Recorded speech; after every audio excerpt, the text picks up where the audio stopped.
स्वर्ग के स्थान पर न्याय कायम रखना, अपनी माँ के न्याय को कायम रखना। जियो यी ने जोर से गाली दी।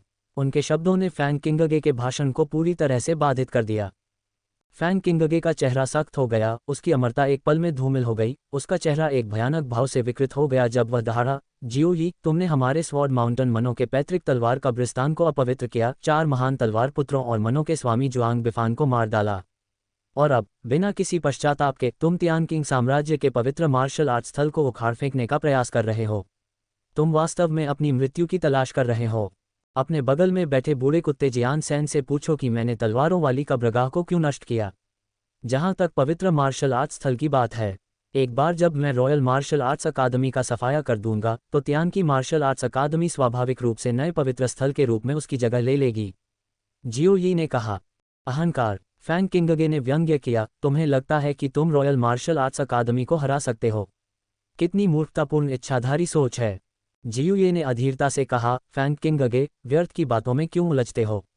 बस उसे मार डालो। आक्रमण करना। फैंग किंगगे के हाथ की एक लहर के साथ लगभग 100 कुशल अधीनस्थ संलग्न होने के लिए आगे बढ़े। जियो यी और फैंग किंगगे भी अपनी सेना के साथ उठ खड़े हुए। आपका अगला लेक एम्पायर में आपका इंतजार कर रहा है। जो लोग मेरा रास्ता रोकेंगे वे मर जाएंगे। जियाओ यी अपने दाहिने हाथ में 1 लाख कट्टी वजन का एक पत्थर पकड़े हुए था, फिर भी उसका शरीर बंदर जैसा फुर्तीला था।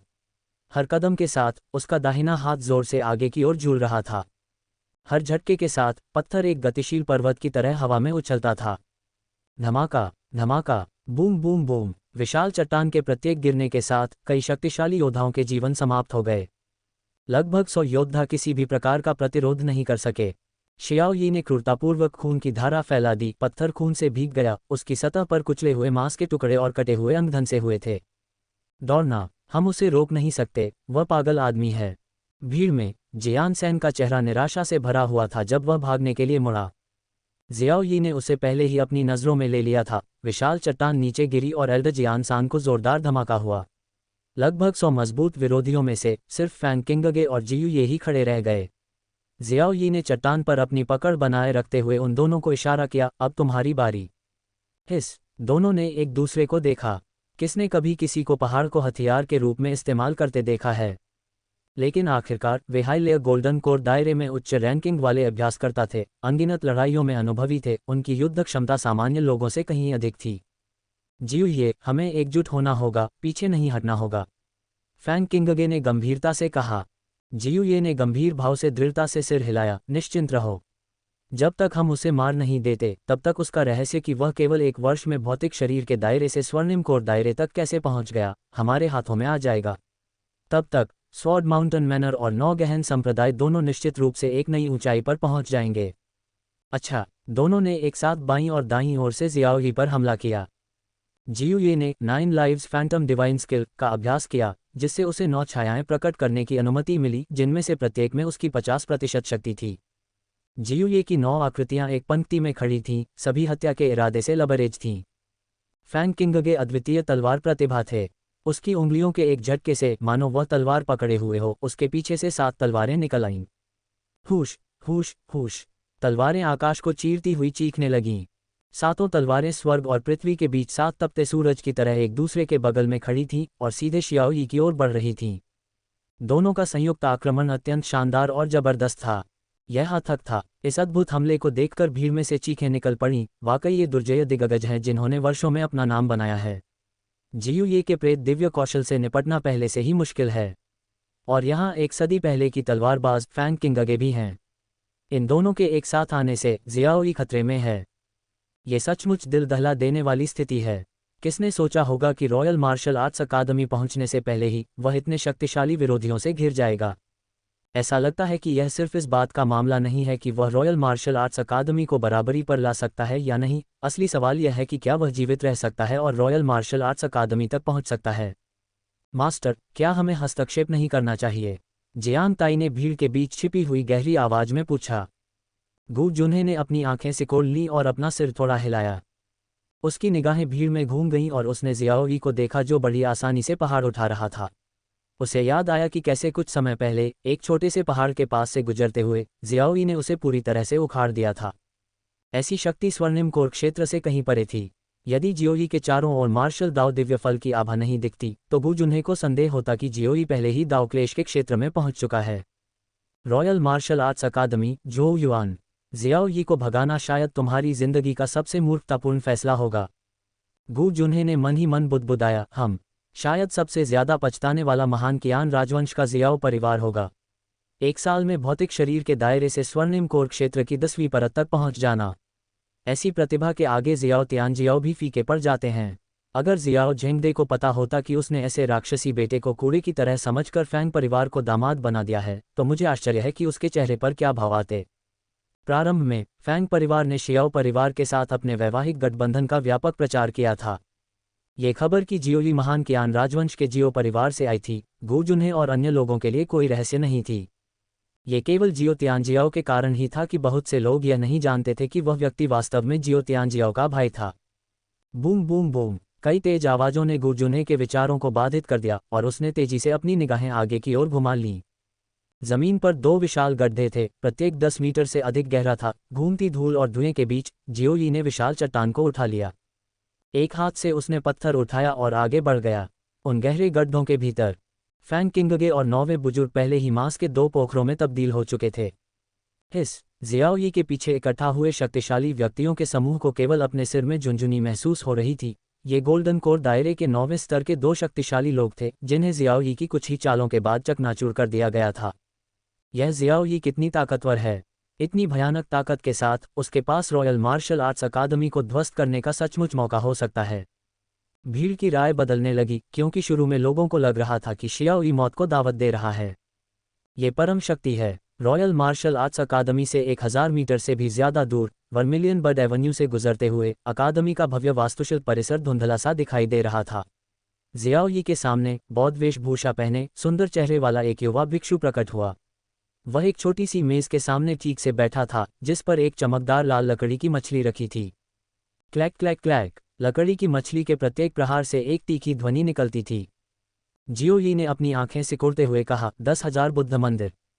अमिताभ, सुंदर भिक्षु धीरे धीरे अपने दोनों हाथ जोड़कर और एक दयालु मुस्कान के साथ खड़ा हुआ। यह विनम्र भिक्षु दाओ यून है जो 10,000 बुद्ध मंदिर का एक बौद्ध शिष्य है। वह वास्तव में 10,000 बुद्ध मंदिर का एक शिष्य है। 10,000 बुद्ध मंदिर के बौद्ध अनुयायी सांसारिक मामलों से विरक्त हैं, यहाँ तक कि तेंग लांग सूची में भी सूचीबद्ध होने को तैयार नहीं हैं, हमेशा मंदिर में बुद्ध की पूजा करते हैं। मुझे उम्मीद नहीं थी कि वे यहाँ आएंगे। ऐसा लगता है कि बहुत कम लोग हैं जो जियाओई के जीवन की कामना करते हैं। यद्यपि दाओ यून तेंग लांग लिस्ट में नहीं था, फिर भी उसकी प्रतिष्ठा उथली नहीं थी। बौद्ध शिष्य की उपाधि मात्र से ही वह विशिष्ट हो गए। भिक्षु दाओ यून, क्या आप भी मुझे रोकने के लिए यहाँ हैं? जियोई ने अधीरता से कहा। वह 10,000 बुद्ध मंदिर के उन लोगों को नापसंद करते थे जो पुण्यात्मा प्रतीत होते थे। अमिताभ, दाओ यून मुस्कुराया। कई दिन पहले बुद्ध की पूजा करते समय इस विनम्र भिक्षु को स्वप्न में बुद्ध के दर्शन हुए। बुद्ध ने कहा, जियाओ इस संसार का एक महान दानव है जो जीवित प्राणियों के लिए विनाश लाने के लिए नियत है। यह विनम्र भिक्षु बुद्ध के आदेशानुसार यहाँ आया है ताकि जियाओ को पकड़कर एक बौद्ध स्तूप के नीचे दबा दिया जाए और बौद्ध धर्म के विधान से उसका धर्मांतरण किया जाए। मैं तुम्हारी मां को परिवर्तित कर दूंगा। जियोई ने ठंडी सांस ली और अचानक आगे बढ़ गया। दाओ यून की साधना वास्तव में कमजोर नहीं थी क्योंकि वह स्वर्ण कोर क्षेत्र की 10वीं परत तक पहुंच गया था। अपनी सफलता से पहले जियांग शानहे से भी अधिक मजबूत। वह स्वर्णिम प्रकाश में लिपटा हुआ था, बौद्ध धर्म के वज्र रहस्य का उपयोग कर रहा था, मानो कोई वज्र उतर रहा हो। आकाश की ओर हाथ उठाए हुए शियाओई को उठाने की कोशिश कर रहा था। अमिताभ, बुद्ध सही थे, दाता वास्तव में एक महान राक्षस है। मुझे बौद्ध धर्म के नियमों का उपयोग करने दो, चोदने दो। वाक्य के मध्य में दाओ यून का चेहरा अचानक बदल गया। उसके हाथ जियाओई को पलटने में असफल रहे, इसके बजाय उन्हें तेज दर्द का अनुभव हुआ क्योंकि जियाओई के पैर ने उसे बलपूर्वक दूर धकेल दिया था। इसके बाद क्या हुआ? एक भयंकर बल उसकी छाती पर टूट पड़ा। बहुत खूब, दाओ यून ने हिंसक रूप से खून थूका। शियाओई के पैर से जमीन पर रौंदा गया, सभी छिद्रों से खून बह रहा था। उसका चेहरा भ्रम से भर गया। क्या तुम अभी स्वर्ण अमृत क्षेत्र की 4 परतों पर नहीं थे? कैसे? तुम इतने मजबूत कैसे हो सकते हो? पश्चिमी स्वर्ग में अपने बुद्ध से पूछो। जियोई के हाथ में विशाल पत्थर गिरने वाला था। जीवन और मृत्यु के इस क्षण में रुकना। दाओ यून ने उसके सामने हाथ रखा और धार्मिक आक्रोश के साथ कहा, दाता जियो, यह विनम्र भिक्षु मृत्यु से नहीं डरता। अगर मेरी मृत्यु आपके अंदर के आक्रोश को दूर कर सकती है तो मैं मरने को तैयार हूं। इन भावुक धार्मिक शब्दों ने तुरंत ही कई लोगों को प्रभावित किया। एक बौद्ध शिष्य के योग्य, वास्तव में बौद्ध कानून में गहन। एक बौद्ध प्रतिभाशाली व्यक्ति को इसी प्रकार कार्य करना चाहिए, उन नकली भिक्षुओं के विपरीत जो दिखावटी परोपकार और धार्मिकता का दिखावा करते हैं, लेकिन जब बात उनके अपने हितों की आती है तो वे सामान्य लोगों से भी बदतर होते हैं। जियो यी ने अपनी आंखें सिकुड़ते हुए कहा, तो जाओ मर जाओ। गुंजन, पत्थर हिलने लगा जिससे भयंकर हवा चलने लगी। दाओ यून का रंग हरा से सफ़ेद हो गया और अचानक वह चिल्लाया, दाता जियो, रुको। जियो यी ने भौहें चढ़ाकर उसकी ओर देखा, क्या तुमने नहीं कहा था कि तुम अपनी जान देकर मेरी नाराजगी दूर कर दोगे? दाओ यून ने गहरी सांस ली और गंभीरता से कहा, जीवन और मृत्यु के बीच के क्षण में इस विनम्र भिक्षु ने ज़ेन रहस्य को तोड़ दिया है। बुद्ध ने इस विनम्र भिक्षु से कहा, दाता जियाओ कोई महान दानव नहीं है, आप इस युग के भाग्य की संतान हैं। बुद्ध इस विनम्र भिक्षु को अपनी पूरी शक्ति से दाता जियाओ का समर्थन करने का आदेश देते हैं। ये कहते हुए स्तब्ध दर्शकों की परवाह किए बिना वह जियाओ यी के सामने धड़ाम से घुटने टेक दिए। जमीन पर झुककर उसने ऊंची आवाज में कहा जो स्वर्ग और पृथ्वी तक गूंज उठी, दाओ यून भाग्य के बच्चे को नमस्कार करता है, मेरे स्वामी। सावधानी से घुटने टेकते हुए दाओ यून को देखकर जियो यी की आंख का कोना जोर से फड़क उठा। जियो यी, उसने बेशर्म लोग तो देखे थे पर ऐसी बेशर्मी उसने कभी नहीं देखी थी। आसपास के दर्शक अचंभित रह गए क्योंकि 10,000 बुद्ध मंदिर के शिष्यों की उनकी छवि पूरी तरह से ध्वस्त हो गई। उन्होंने कभी सोचा भी नहीं था कि अभी कुछ ही क्षण पहले ये शिष्य मानो एक जीवित बुद्ध धरती पर अवतरित हुए थे। फिर भी इस समय वह बहुत बेशर्म था। उस भयानक महान दानव का क्या हुआ? बौद्ध विधि से धर्म परिवर्तन का क्या हुआ? पलक झपकते ही वह भाग्य का कृपा पात्र बन गया। यह महान साधु जो राक्षसों का नाश करने आया था, उसने उसे अपना गुरु मान लिया। साम्राज्य पर कहानियां पढ़ना जारी रखें। भीड़ के भीतर जियांग ताई पूरी तरह से हक्का बक्का रह गया। हे भगवान, क्या ये दाओ यून सचमुच इतना बेशर्म है? गू जुन्हे ने उसकी ओर देखा लेकिन बेपरवाही से जवाब दिया, क्या तुमने 10,000 बुद्ध मंदिर के उन लोगों का असली रूप नहीं देखा?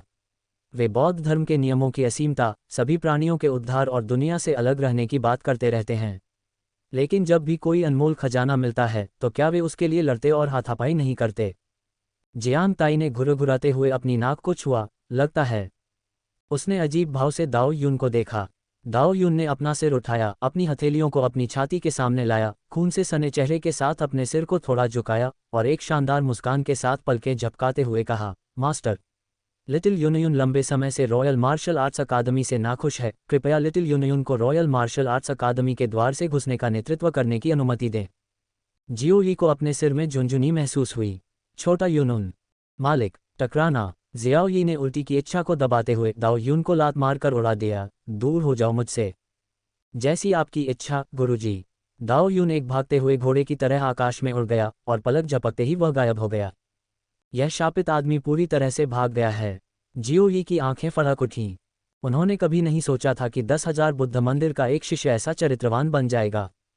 ओह, जियाओ यी ने रॉयल मार्शल आर्ट्स अकादमी की ओर देखा जो अब आगे धुंधली दिखाई दे रही थी। अब मुझे रोकने वाला कोई नहीं बचा होगा, है ना? जैसी कि उसने उम्मीद की थी। रास्ते में जियाओ यी ने 9वें गुरु और फैंग किंगगे को एक एक करके मार डाला था और शिष्य दाओ यून को भी रौंद डाला था। खबर पहले ही पहुंच चुकी थी और घात लगाए बैठे सभी शक्तिशाली लोग पीछे हट गए थे। रास्ता साफ और निर्बाध था और अंततः वह रॉयल मार्शल आर्ट्स अकादमी के बाहरी इलाके में पहुंच गया। ऊंची दीवारों, भव्य प्रांगण और आकाश की ओर उतरती सीढ़ियों को निहारना। जियो यी ने एक लंबी सांस छोड़ी। कुछ महीने पहले रॉयल मार्शल आर्ट्स अकादमी की अपनी पहली यात्रा की यादें उसे याद आ गईं, लेकिन तब तो जियाओ यी मूल्यांकन करने आया था। अब उसी जगह लौटकर वह उस जगह को नष्ट करने आया था जिसे तियानकिंग साम्राज्य के लोग एक सैन्य अभयारण्य मानते थे। सरसराहट। जिस क्षण जियो यी गेट पर पहुंची, रॉयल मार्शल आर्ट्स अकादमी के भीतर के ताकतवर लोगों को पहले ही सूचित कर दिया गया था। शिष्यों का एक समूह काले ज्वार की तरह उमड़ पड़ा जो इस्पात की बाढ़ की तरह दोनों ओर फैल गया, जो द्वारों से निकलकर बाईं और दाईं ओर फैल गया। वे दोनों ओर से बढ़ते हुए दो लंबे सांपों की तरह लग रहे थे जो बीच में जियाओ यी को घेरे हुए थे। रॉयल मार्शल आर्ट्स अकादमी में 60,000 से अधिक शिक्षक और छात्र थे और निचली अकादमियों से क्यू गैदरिंग दायरे को छोड़कर शेंटोंग दायरे और उससे ऊपर के स्तर पर 13,000 से अधिक लोग थे। इस समय उसके सामने कम से कम 4,000 लोग इकट्ठे थे और उस सीढ़ी के दोनों ओर हर कदम पर दो दुर्जय आकृतियां बाईं और दाईं ओर खड़ी थीं। सीढ़ी के अंत की ओर जितना आगे बढ़ेंगे उनकी शक्ति उतनी ही अधिक होगी। ऐसा लगता है कि रॉयल मार्शल आर्ट्स अकादमी अच्छी तरह से तैयार है। 500 वर्षों में ये पहली बार है जब किसी ने रॉयल मार्शल आर्ट्स अकादमी को चुनौती देने की हिम्मत की है। वे स्वाभाविक रूप से उनकी प्रतिष्ठा को धूमिल नहीं कर सकते। हालांकि जियोई की शक्ति हमारी उम्मीदों से अधिक है, फिर भी वह अभी भी सिर्फ एक व्यक्ति है।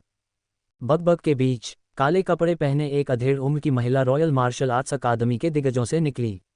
उसकी कदकाठी कई पुरुषों से भी ज्यादा मजबूत थी, उसकी मांसपेशियां लहरा रही थीं और उसकी ठंडी आंखें जियाओई के हाथों में रखे विशाल पत्थर पर टिकी थीं। उसने थोड़ा भौहें चढ़ाईं, क्या तुम अपनी कब्र का पत्थर खुद लाते हो, ये जानते हुए भी कि तुम मौत को न्योता दे रहे हो? यह आप सभी के लिए तैयार किया गया है।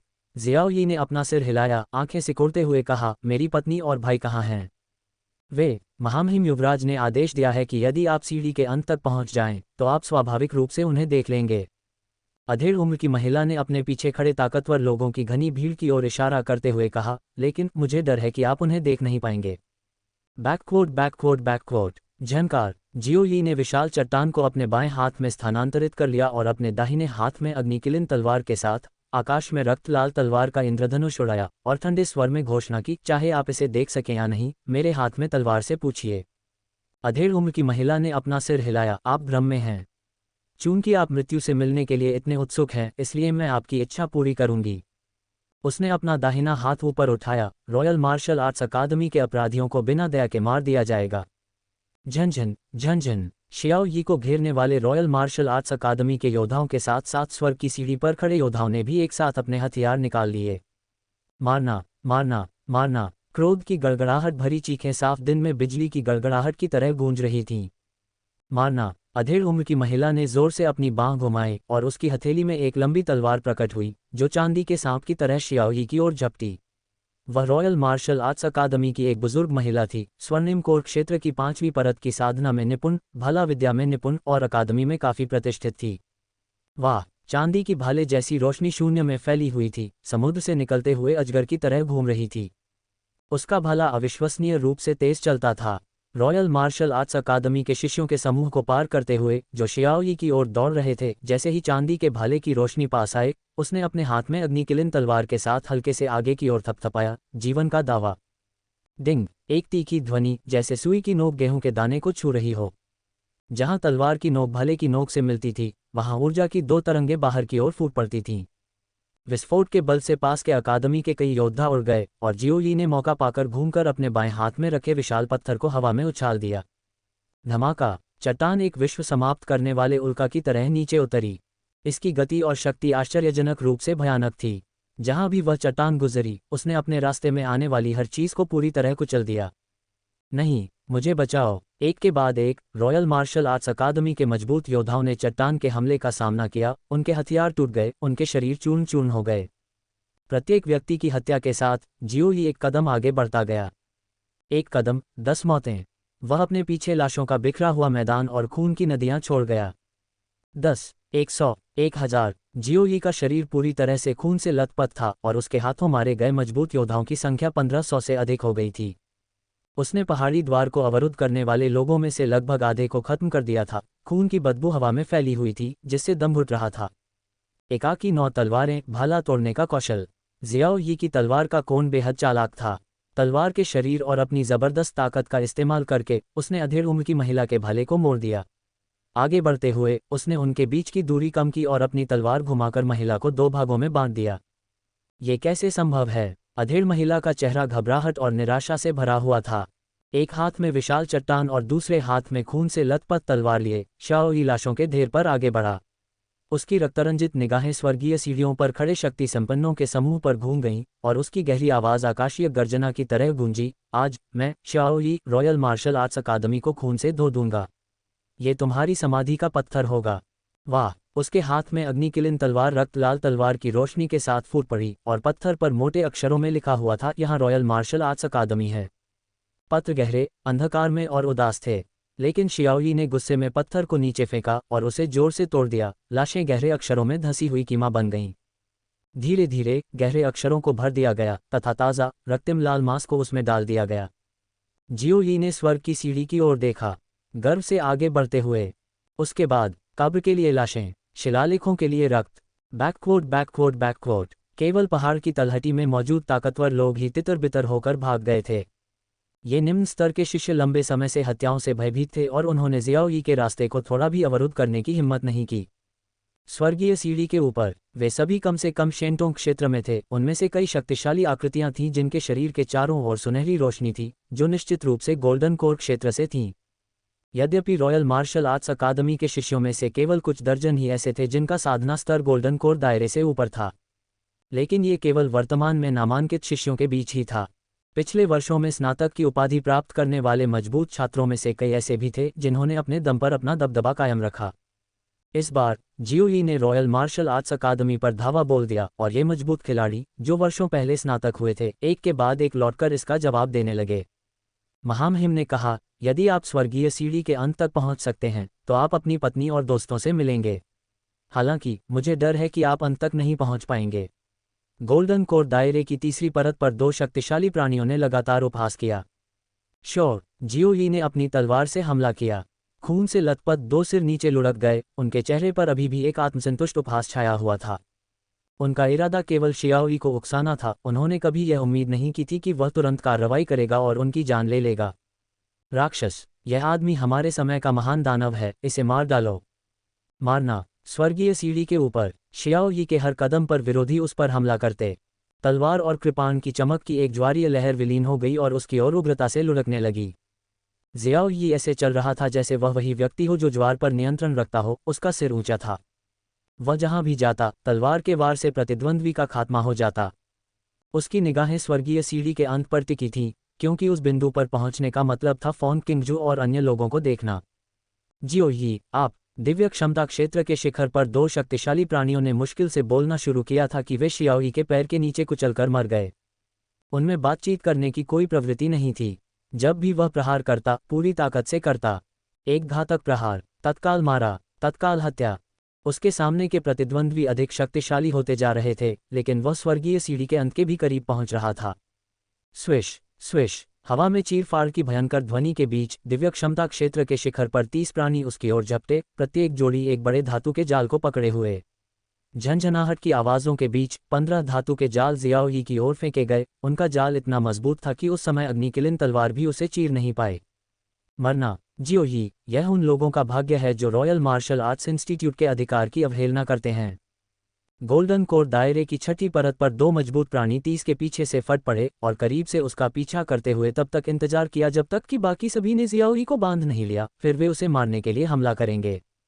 तथापि जिस क्षण दोनों प्रकट हुए, उनके सामने की परतदार धातु की जालियां लाल तलवार की रोशनी के विस्फोट से हिंसक रूप से टुकड़े टुकड़े हो गईं। तलवार की ठंडी चमक ने दिव्य क्षमता क्षेत्र में उन 30 प्राणियों के जीवन को छीन लिया। जियाओ यी ने एक साथ एक पत्थर फेंका। धमाका। पत्थर ने गोल्डन कोर क्षेत्र की छठी परत पर स्थित एक शक्तिशाली प्राणी को बेरहमी से कुचल दिया, जबकि उसकी ठंडी निगाह शेष बचे व्यक्ति पर टिकी रही। वह व्यक्ति पूरी तरह से कांप रहा था। उसकी पुतलियां बुरी तरह से सिकुड़ रही थीं। पहले का साहस और आत्मविश्वास गायब हो गया था। उसकी जगह भय, डर और निराशा ने ले ली थी। मैं आत्मसमर्पण करता हूँ। भावशून्य चेहरे के साथ जियो यी ने अपनी तलवार से उस आदमी पर वार किया, जिससे वह दो टुकड़ों में बंट गया और उसके पास से गुजरते हुए बोला, माफ करना, बहुत देर हो चुकी है।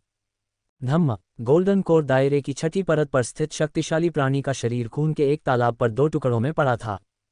व्यापक रूप से फैलना। जियाओ यी गिनती भूल गया था कि उसने कितने शक्तिशाली प्राणियों को मारा था। वह पूरी तरह से खून से लथपथ हो गया था, लेकिन ये सारा खून उसके दुश्मनों का था। खून की तीखी बदबू हवा में फैल रही थी, जिससे उबकाई आ रही थी। जियाओ यी गर्व से आगे देख रहा था। स्वर्गीय सीढ़ी के अंत तक बस आखिरी 10 सीढ़ियां बाकी थीं। किंगजू, मैं आ रहा हूं। फुफ फुफ। अचानक जियाओ यी के सामने 10 आकृतियां प्रकट हुईं। वे स्वर्गीय सीढ़ी के अंतिम 10 स्तरों की रक्षा करने वाले शक्तिशाली योद्धा थे। उनमें से प्रत्येक स्वर्ण अमृत क्षेत्र की 7वीं परत के ऊपर था, जिनमें से 2 स्वर्ण अमृत क्षेत्र की 9वीं परत पर थे। सभी तियानकिंग साम्राज्य के विभिन्न क्षेत्रों के प्रभारी प्रमुख अधिकारी थे। वे कभी रॉयल मार्शल आर्ट्स अकादमी के शिष्य थे। चांदी के कवच पहने और भारी मेकअप किए एक महिला ने अपने बगल में खड़े सुनहरे कवच वाले आदमी की ओर मुड़कर कहा, बड़े भाई, ये बच्चा बहुत मजबूत है। ऐसी प्रतिभा के साथ अगर वह हमारी रॉयल मार्शल आर्ट्स अकादमी का शिष्य बन सके तो उसके भविष्य की संभावनाएं असीम होंगी। अफसोस, जो शिन और जिया सिदाओ ने हमारी रॉयल मार्शल आर्ट्स अकादमी के उत्थान का एक महत्वपूर्ण अवसर खो दिया है।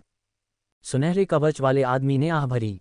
वह तियानकिंग साम्राज्य के 3 महान सेनापतियों में से एक था, लेकिन तुम चाहे कितनी भी प्रतिभाशाली क्यों न हो, हमारी रॉयल मार्शल आर्ट्स अकादमी को चुनौती देने का मतलब सिर्फ एक ही है, एक गतिरोध।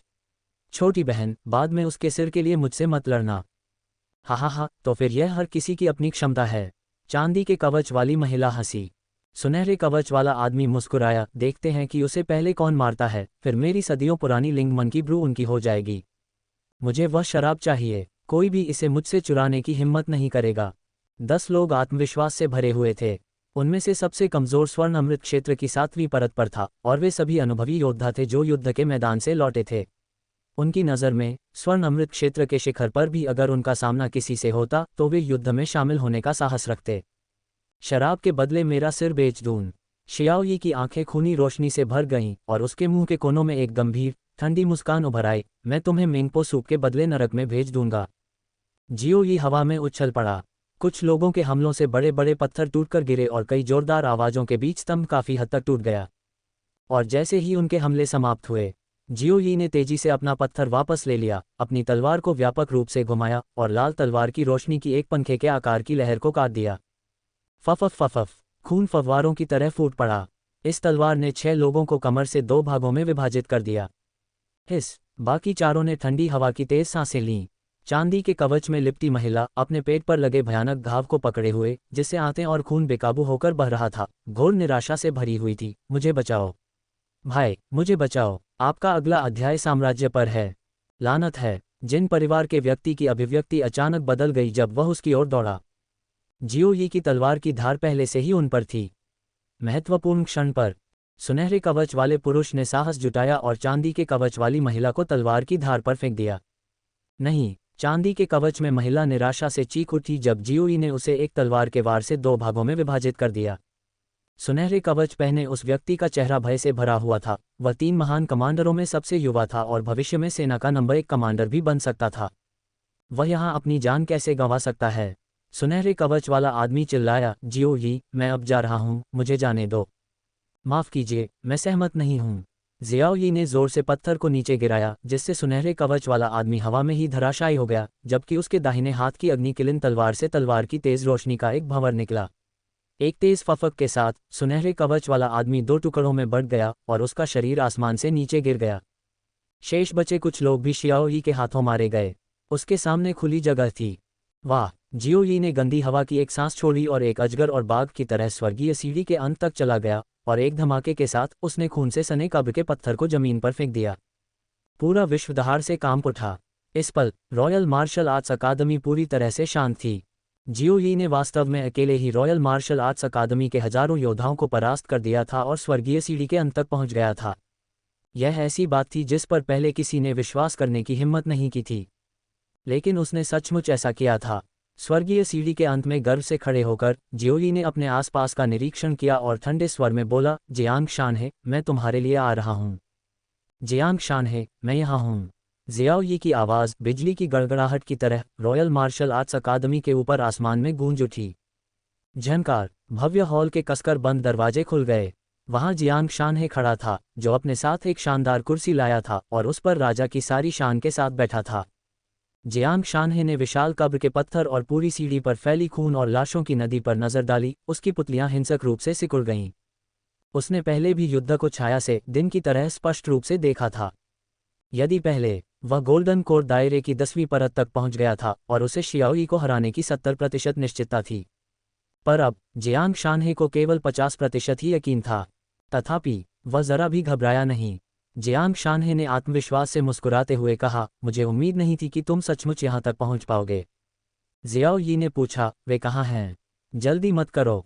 जियांग शानहे मुस्कुराया और धीरे से ताली बजाए। Boom boom boom. भव्य हॉल के अंदर से कई तेज आवाजें आ रही थीं जब 6 जेल गाड़ियों को धीरे धीरे बाहर धकेला जा रहा था।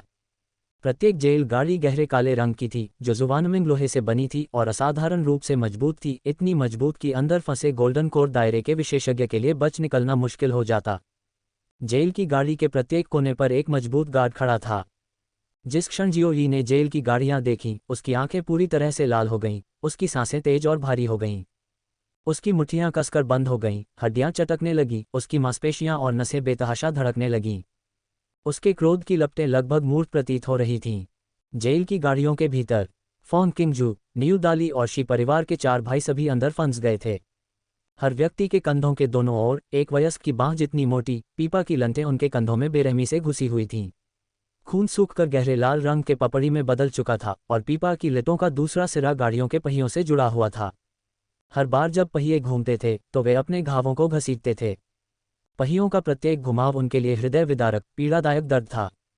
पीपा ताले के अलावा जेल की गाड़ी में भी उनके शरीर की ओर नुकीले कांटे लगे थे। सांस लेते समय छाती का हल्का सा भी झटका लगने पर ये कांटे उनके शरीर में चुभ जाते थे और शरीर का कोई भी हिस्सा बिना चोट के नहीं बचता था। जियो ही फॉन किंगजू ने शियाओई को देखा। उसकी आंखों में अपराध बोध भर गया और वह कर्कश आवाज में अपनी आखिरी ताकत के साथ चिल्लाई, जाओ शियाओई, जल्दी से निकल जाओ। न्यू दाली ने बस ऊपर देखा और देखा कि उसकी गर्दन में कई कीलें चुभ गई हैं, खून बह रहा है और वह उन्माद में दहाड़ रहा था। मालिक, यहाँ से चले जाओ।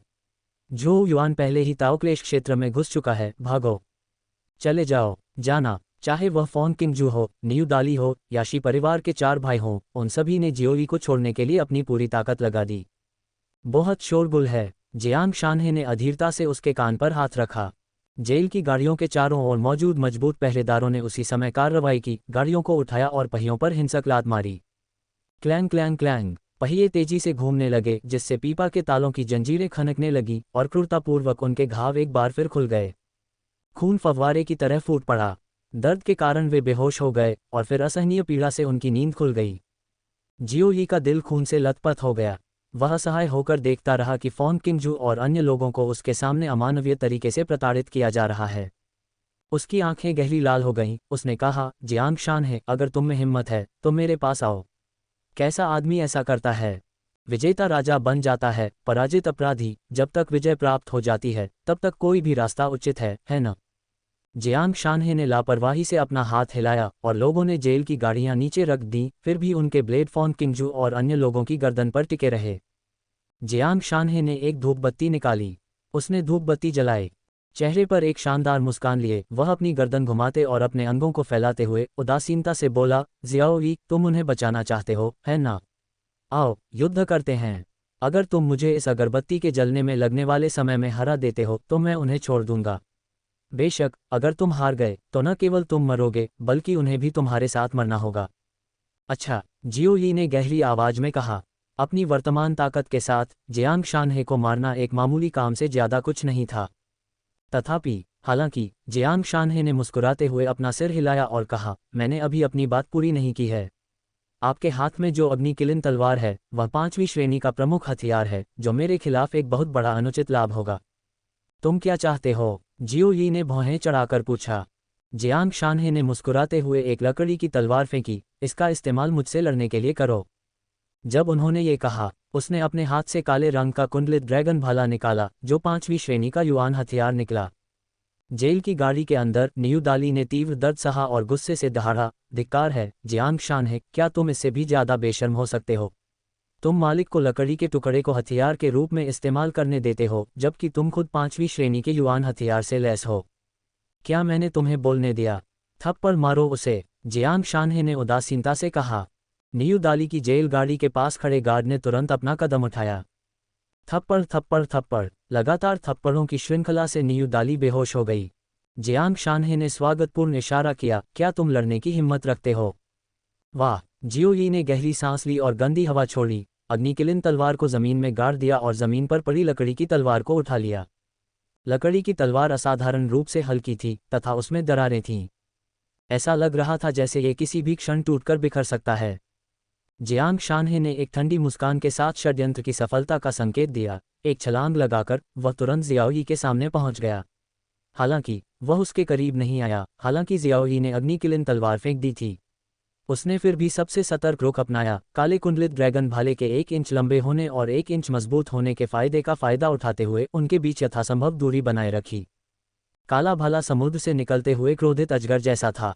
काली चमक जमीन के चीकों पर फैल गई जिससे धूल का गुबार उठने लगा तथा जमीन भी मोटी परत के बाद परत दर परत उखड़ने लगी। युआन ऊर्जा की शक्ति के तहत ये धूल एक द्रव्यमान में एकत्रित हो गई जिससे मिट्टी की एक लहर बन गई। साम्राज्य पर विशेष कहानियों का अनुभव करें। मिट्टी की लहर के भीतर तीक्ष्ण भाले की चमक छिपी हुई थी। जियाओ यी मिट्टी की लहरों से बचते हुए पीछे हटता रहा तथा जियांग शानहे के कई हमलों को विफल करने के लिए अपनी गतिशीलता तकनीक का लाभ उठाता रहा। जियांग शानहे गुस्से से चिल्लाया। जेल की गाड़ी की रखवाली कर रहे बलवान लोगों ने उसे ऊपर उठाया और उसके पहियों पर जोर जोर से लातें मारी। झनकार झनकार झनकार, पहिए हिंसक रूप से लुढ़क रहे थे, पीपा के ताले खींच रहे थे, जिससे न्यू दाली और अन्य लोग दर्द से चीख रहे थे, लेकिन फॉन किंगजू अपने होठों को काटती रही। उसका पीला सुंदर चेहरा दर्द से पूरी तरह विकृत हो गया था, फिर भी उसने दर्द की एक भी चीख निकालने से दृढ़ता से परहेज किया। उसे डर था कि उसकी चीखें जियाओ यी के दिमाग को परेशान कर देंगी। जियांग शान, वह जियो यी ने हृदय विदारक चीख मारी। उसका दिल खून से लथपथ था। चिल्लाओ, तुम जितनी जोर से चिल्लाओगी उतना गुस्सा आओगे, मैं उतना ही उत्तेजित हो जाऊंगा। हा हा हा। जियांग शानहे ने अहंकार से हंसते हुए कहा कि उसने फॉन किंगजू और अन्य लोगों को ठीक इसी क्षण के लिए पकड़ा था, है ना? जियो यी को संकोच में डालने के लिए, उसके दिमाग को विचलित करने के लिए। स्वामियों के बीच लड़ाई में जीत अक्सर एक ही विचार पर निर्भर करती है। जब तक वह जियाओ यी के मन को प्रभावित करता रहेगा, एक ऐसी लड़ाई में जहां लड़ाके बराबर के हों, जीत का तराजू स्वाभाविक रूप से उसके पक्ष में झुक जाएगा। तथापि जियांग शानहे ने सब कुछ गणना की थी, लेकिन कभी यह अनुमान नहीं लगाया था कि जियो यी को तलवार दानव दुगु की विरासत में मिली थी। तलवार दानव दुगु ने जीवन भर तलवार चलाने का अभ्यास किया था। अपने जीवन के अंतिम वर्षों में वह पहले ही तलवार की मंशा के तीसरे चरण के बराबर के क्षेत्र में पहुंच चुका था, जहां व्यक्ति तलवार के साथ एकता में होता है, कोई भी चीज तलवार बन सकती है। दानव ड्रैगन ने समुद्र में तबाही मचा दी। युआन ऊर्जा विशाल थी, धुंध की लहरें जियांग शानहे को घेरे हुए थीं। उसके हाथ में काला कुंडलित ड्रैगन भाला मानो उसके शरीर में विलीन हो गया। एक फुफकार के साथ भाला उसके सामने युआन ऊर्जा की धुंध को चीरता हुआ निकल गया। एक जोरदार धमाके के साथ एक भयानक विनाशकारी शक्ति से युक्त भाला सीधे शियाओ यी के हृदय की ओर जा लगा। जियाओ यी ने लकड़ी की तलवार पकड़े हुए आगे की ओर मुंह किया।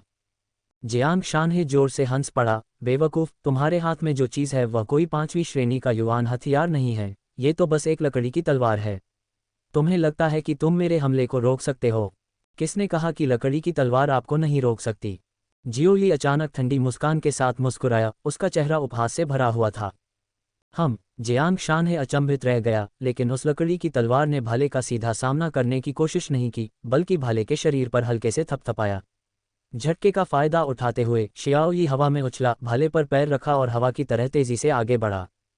पलक झपकते में जियाओ यी पहले ही जियांग शानहे के सामने आ चुकी थी। उनके चेहरे लगभग एक दूसरे को छू रहे थे। अच्छा नहीं है। जियांग शानहे के चेहरे के भाव नाटकीय रूप से बदल गए। उसकी पुतलियों में लकड़ी की तलवार, जो किसी भी क्षण टूट सकती थी, एक घातक धार में बदल गई, जो उसके माथे के बीचों बीच निशाना साधते हुए और बड़ी होती गई। तुरंत ही उसे मृत्यु का एहसास हुआ। असीम अंधकार की तरह यह उसे निराशा और मृत्यु की भावना लाया। बस इसी महत्वपूर्ण क्षण में जियांग शानहे ने अचानक दहाड़ते हुए कहा, अभी कार्रवाई करो, वरना मैं निश्चित रूप से मर जाऊंगा। शियाओ यी की पुतलियां फैल गईं और उसकी आंख के कोने से उसे हवा में एक चांदी जैसी चमक दिखाई दी। लेकिन चकमा देने में बहुत देर हो चुकी थी और एक दबी हुई आवाज के साथ जियो यी के कंधे से खून की धार फूट पड़ी। वह लड़खड़ाते हुए जमीन पर गिर पड़ा। जियाओ यी जमीन पर गिर पड़ा और चतुराई से लुढ़क कर उसने हमले से खुद को बचा लिया। उसके पथ में पंखनुमा तीरों की एक पंक्ति जमीन में धंस गई, जिनकी कुल संख्या 16 थी। यदि जियाओ यी ने समय पर बचाव नहीं किया होता तो वह अब तक एक हेजहोग बन चुका होता। फूट। जियाओ यी ने अपने कंधे से एक तीर निकाला। उसके त्रिकोणीय शीर्ष और डंडे पर तियानलान शब्द उत्कीर्ण थे। तियानलान साम्राज्य। जियो यी की पुतलियां अचानक सिकुड़ गईं जब उसने उस दिशा में देखा जहां से तीर आए थे। हवा से पीठ पर तरकश लिए और 2 मीटर लंबा सींग वाला धनुष लिए एक युवक आगे बढ़ा। चेहरे पर चंचल मुस्कान लिए उसने जियांग शानहे का मजाक उड़ाते हुए कहा, जियांग शानहे, तुम जितना ज्यादा जी रहे हो, तुम सचमुच पीछे जा रहे हो। तियानकिंग साम्राज्य की टेंग लॉन्ग लिस्ट में नंबर 1 होने के बावजूद तुम कुछ खास नहीं हो, है ना? भागो। जियांग शानहे ने ठंडी सांस ली। उसकी घृणा भरी निगाहें जियो यी पर टिक गईं और उसने अपने दांत पीसते हुए कहा, जू फेइंग, उसे मारने में मेरी मदद करो। जू फेइंग, तियानलान साम्राज्य की टेंग लांग सूची में नंबर 1। एक ही समय पर वह झांग तियानी का करीबी दोस्त भी था। उसे मारने में आपकी मदद करना कोई समस्या नहीं है, लेकिन जू फेंग ने आंखें तरेढ़ीं। उसकी निगाहें लालच से भर गईं जैसे ही वह फैंग किंगजू पर घूमी। उसकी रक्त लाल जीभ उसके होठों को चाट रही थी।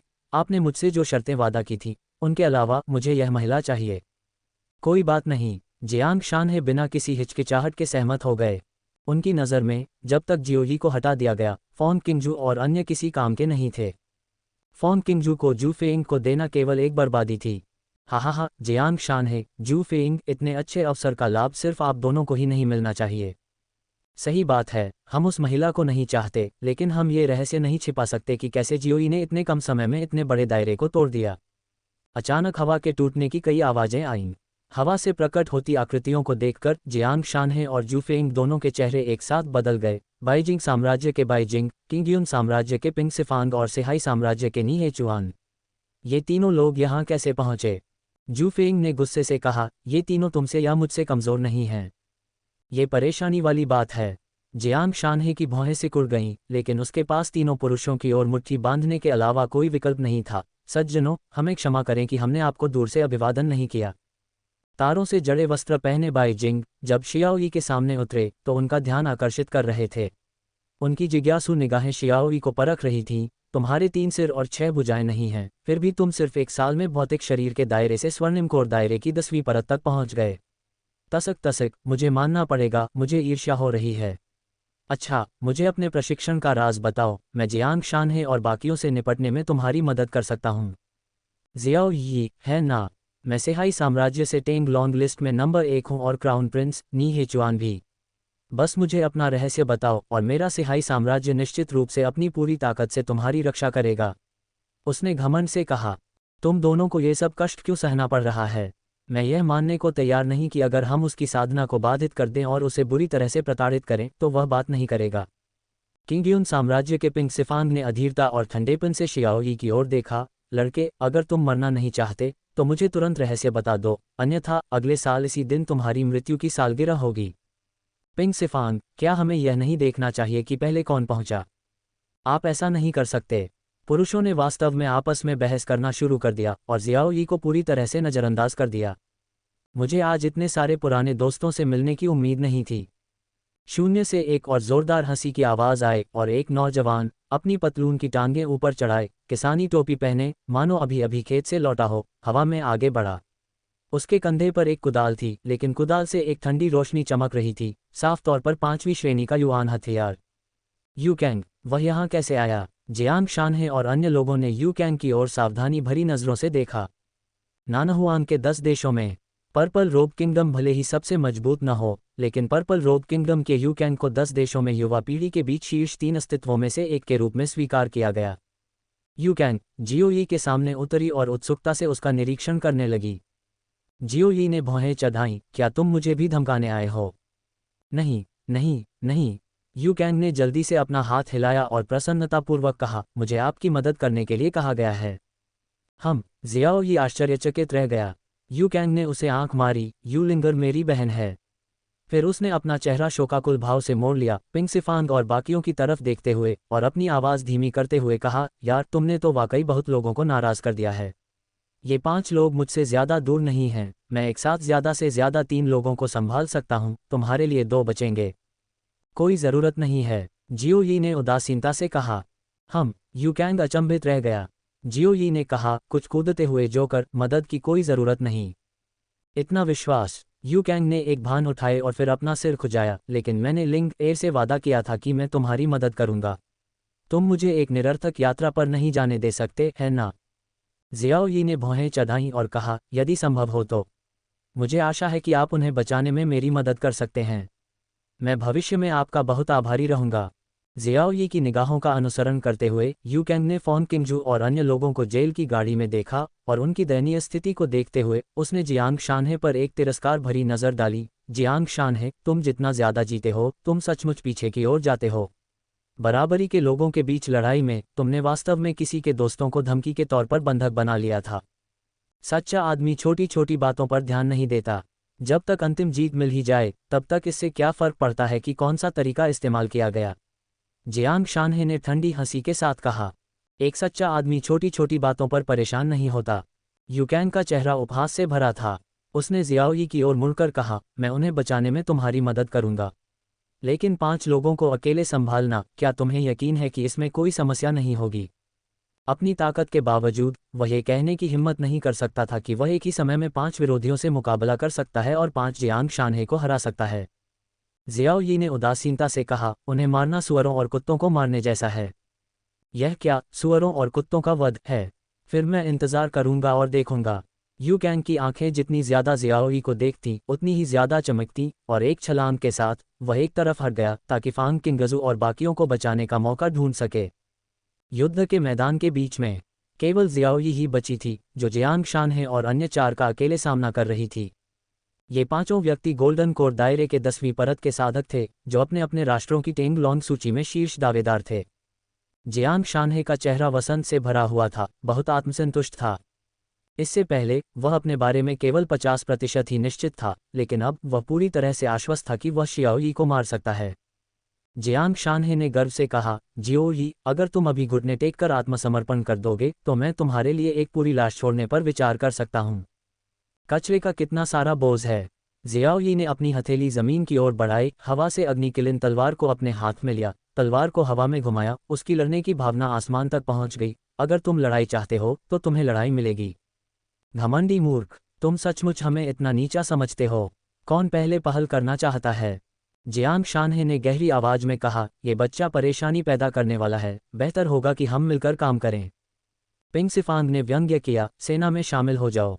क्या तुम अपनी बदनामी से हमें नीचे गिराने की योजना बना रहे हो? उसे मारने के लिए मैं अकेला ही काफी हूं। स्विश, पिंग सिफांग एक अजगर की शक्ति और बाघ की फुर्ती के साथ पलक झपकते ही आगे बढ़ गया।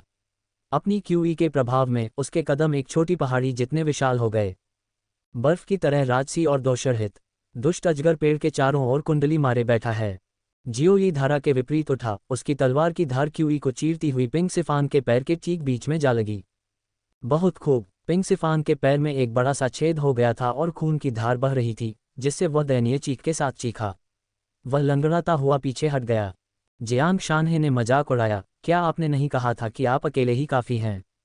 लानत है, अपना मुंह बंद करो। पिंग सिफांग का चेहरा हरे और सफ़ेद रंग के रंगों में बदल रहा था। उसने कभी नहीं सोचा था कि अपने पहले ही हमले में उसे इतनी शर्मनाक हार का सामना करना पड़ेगा। जियांग शानहे और बाकियों की तरफ एक क्रूर नज़र से देखते हुए वह चिल्लाया, तुम लोग यहाँ क्यों खड़े हो? एक साथ हमला करो। बिना किसी देरी के उन पांचों ने एक साथ अपना कदम आगे बढ़ाया। 5 महान गुरुओं के संयुक्त हमले का सामना करते हुए और फॉन्ग किंगजू को अन्य लोगों के हाथों में देखते हुए, शाओ यी फूलदान टूटने के डर से एक चूहे को नुकसान पहुंचाने के बारे में चिंतित था। उसने पीछे हटते हुए लड़ाई लड़ी, लेकिन पांचों ने उसे बुरी तरह से दबा दिया। क्या आपने नहीं कहा था कि हमें मारना सुअरों और कुत्तों को मारने जैसा है? आप अब केवल बचाव करने में सक्षम क्यों हैं? अपनी मृत्यु को विनम्रतापूर्वक स्वीकार करो। जियांग शानहे और उसके 4 साथी जितना अधिक लड़ते गए, वे उतने ही अधिक साहसी होते गए और शियाओ यी को धीरे धीरे पीछे हटने के लिए मजबूर होना पड़ा। वह पांचों द्वारा दृढ़तापूर्वक दबाया जा रहा था। अचानक यू कैंग की आवाज दूर से आई, जियो यी, मैंने उन्हें बचा लिया है। धमाका, जियाओ यी से क्यूई का एक भयानक उभार फूट पड़ा, जिसने जियांग शानहे और बाकी चारों को पीछे धकेल दिया। उसके चेहरे पर युद्ध की प्यास साफ झलक रही थी और वह जोर से हंसा, जियांग शानहे, तुम्हारी मौत का समय आ गया है। धमाका, एम्पायर के जरिए अपडेट रहें। अब फॉन्ग किंगजू और अन्य लोगों के बारे में कोई चिंता नहीं है। इस समय जियो यी समुद्र में गोता लगाने वाले एक नीला ड्रैगन की तरह था। अच्छा नहीं है। जियांग शानहे की अभिव्यक्ति अचानक बदल गई। उसने फॉन्ग किंगजू और अन्य लोगों को पकड़ने के लिए बहुत प्रयास किया था, ताकि शियाओ यी पर नियंत्रण रखा जा सके और वह कार्रवाई करने से हिचकिचाए। एम्पायर में रोमांच खोजें, जैसी कि उसने उम्मीद की थी। जियाओ यी फॉन्ग किंगजू और अन्य की सुरक्षा के बारे में चिंतित था और पिछली मुठभेड़ के दौरान पीछे हट गया था, जिससे उसकी लड़ने की क्षमता पर बहुत बुरा असर पड़ा था। पर अब फैंग किंगजू और अन्य लोगों को यू कैंग ने बचा लिया था और जियो यी अपने बंधनों से मुक्त होकर पिंजरे से मुक्त हुए बाघ की तरह था। एक जोड़ी ठंडी आंखें उन पर पड़ीं। सभी लोग सावधान रहें, जियांग शानहे ने गहरी आवाज में कहा। पिंग सिफांग ने व्यंग्य किया, जियांग शानहे, लगता है उसने तुम्हें डरा दिया है। चाहे वह कितना भी ताकतवर क्यों न हो, क्या वह सचमुच हम पांचों के हाथ मिलाने का मुकाबला कर सकता है? चलो जल्दी से उसे पकड़ लेते हैं। बाइजिंग और नी हेचुआन ने भी ऐसा ही महसूस किया। वे अपने अपने देशों से टेंगलोंग लिस्ट के शीर्ष दावेदार थे तथा युवा पीढ़ी में नंबर 1 थे। अब जियाओ यी के खिलाफ एकजुट होना ही अपने आप में शर्मनाक था। अगर वे पांचों मिलकर जियाओ यी को मौत के घाट नहीं उतार पाए तो उनकी सारी इज्जत चली जाएगी। ये सम्मान की लड़ाई थी और यह जीवन मरण की लड़ाई है। 18 हरहत, जू फेंग हवा में उछला और पीछे हटते हुए दर्जनों मीटर दूर जा गिरा। उसके हाथ में विशाल सींग वाले धनुष की डोरी तनी हुई थी और हर बार छूटने पर एक तीर गड़गड़ाहट की आवाज के साथ निकल जाता था। स्वूश स्वूश स्वूश, हवा में छेद होने की भयंकर ध्वनि के बीच कुल 18 बाण तेजी से छोड़े गए। जियांग शानहे ने गुर्राते हुए कहा, जू फेइंग दूर से ही बाधा डालेगा, जबकि हम चारों मिलकर उसका करीबी मुकाबला करेंगे। मुझे विश्वास नहीं हो रहा कि जियूई हम 5 प्रतिभाओं की घेराबंदी का सामना कर पाएगा। अच्छा, उसे पकड़ लो, उसकी खेती को पंगु बना दो, उसके अंग तोड़ दो। उसकी औरत मैं, पिंग सिफांग, उसे ले जाऊंगा। गड़गड़ाहट की एक श्रृंखला समतल जमीन पर अचानक गड़गड़ाहट की तरह थी। 5 विशेषज्ञ 5 महान राज्यों से थे। नानहुआन के 10 देशों से टेंग लॉन्ग लिस्ट के शीर्ष दावेदारों में से आधे उपस्थित थे और उनका लक्ष्य जियाओई था, जो सिर्फ 1 साल पहले भौतिक शरीर के दायरे में था।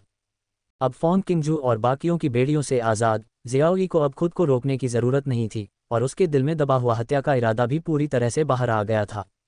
पिछले कुछ दिनों से रॉयल मार्शल आर्ट्स अकादमी और जियांग शानहे जैसे लोग अपनी रणनीति में बेरहम थे, बार बार उसे मौत के घाट उतारने की कोशिश कर रहे थे और यहाँ तक कि फॉन्ग किंगजू और बाकियों को खतरा मानकर बंदी भी बना रहे थे।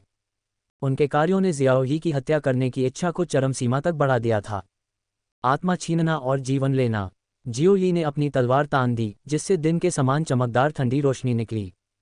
ये तो एक छोटी सी चाल है, पिंग सिफांग ने उपहास किया और उसकी उंगली के एक झटके से उसकी तर्जनी उंगली से क्यूई की एक चांदी की धारा फूट पड़ी। प्रकाश की किरण अविश्वसनीय रूप से सघन थी, मानो कोई विशाल उंगली हो। एक उंगली स्वर्ग को भेदती है। धमाका, विशाल उंगली तलवार की रोशनी से टकराई, जिससे एक दूसरे की ऊर्जा नष्ट हो गई। तूफान बेतहाशा भड़क उठा। जियाओई की आंखों से एक ठंडी चमक फूट पड़ी जब उसने विरोधियों का सामना करने के लिए अग्निकिलिन तलवार को कसकर पकड़ लिया। हालांकि उसका बायां हाथ मुक्का मार रहा था, सुनहरी क्यूई उसकी मुट्ठी की सतह से चिपकी हुई थी। उसकी चमक से आंखें चौंधिया रही थीं, मानो कोई विशाल सूर्य उसकी मुट्ठी से चिपका हो। वज्र राक्षसों का दमन करता है। धम्म, इस मुक्के की शक्ति चरम पर थी। जैसे ही उसने मुक्का मारा, मुट्ठी की बेतहाशा ताकत ने हवा की एक दीवार बना दी, जो जोर से आगे बढ़ी और पिंग सिफांग के शरीर पर जोर से गिर पड़ी। पफ, पिंग सिफांग का शरीर कांप उठा, उसके पैर अनायास ही जमीन से उठ गए और वह डोरकटी पतंग की तरह पीछे की ओर उड़ने लगा।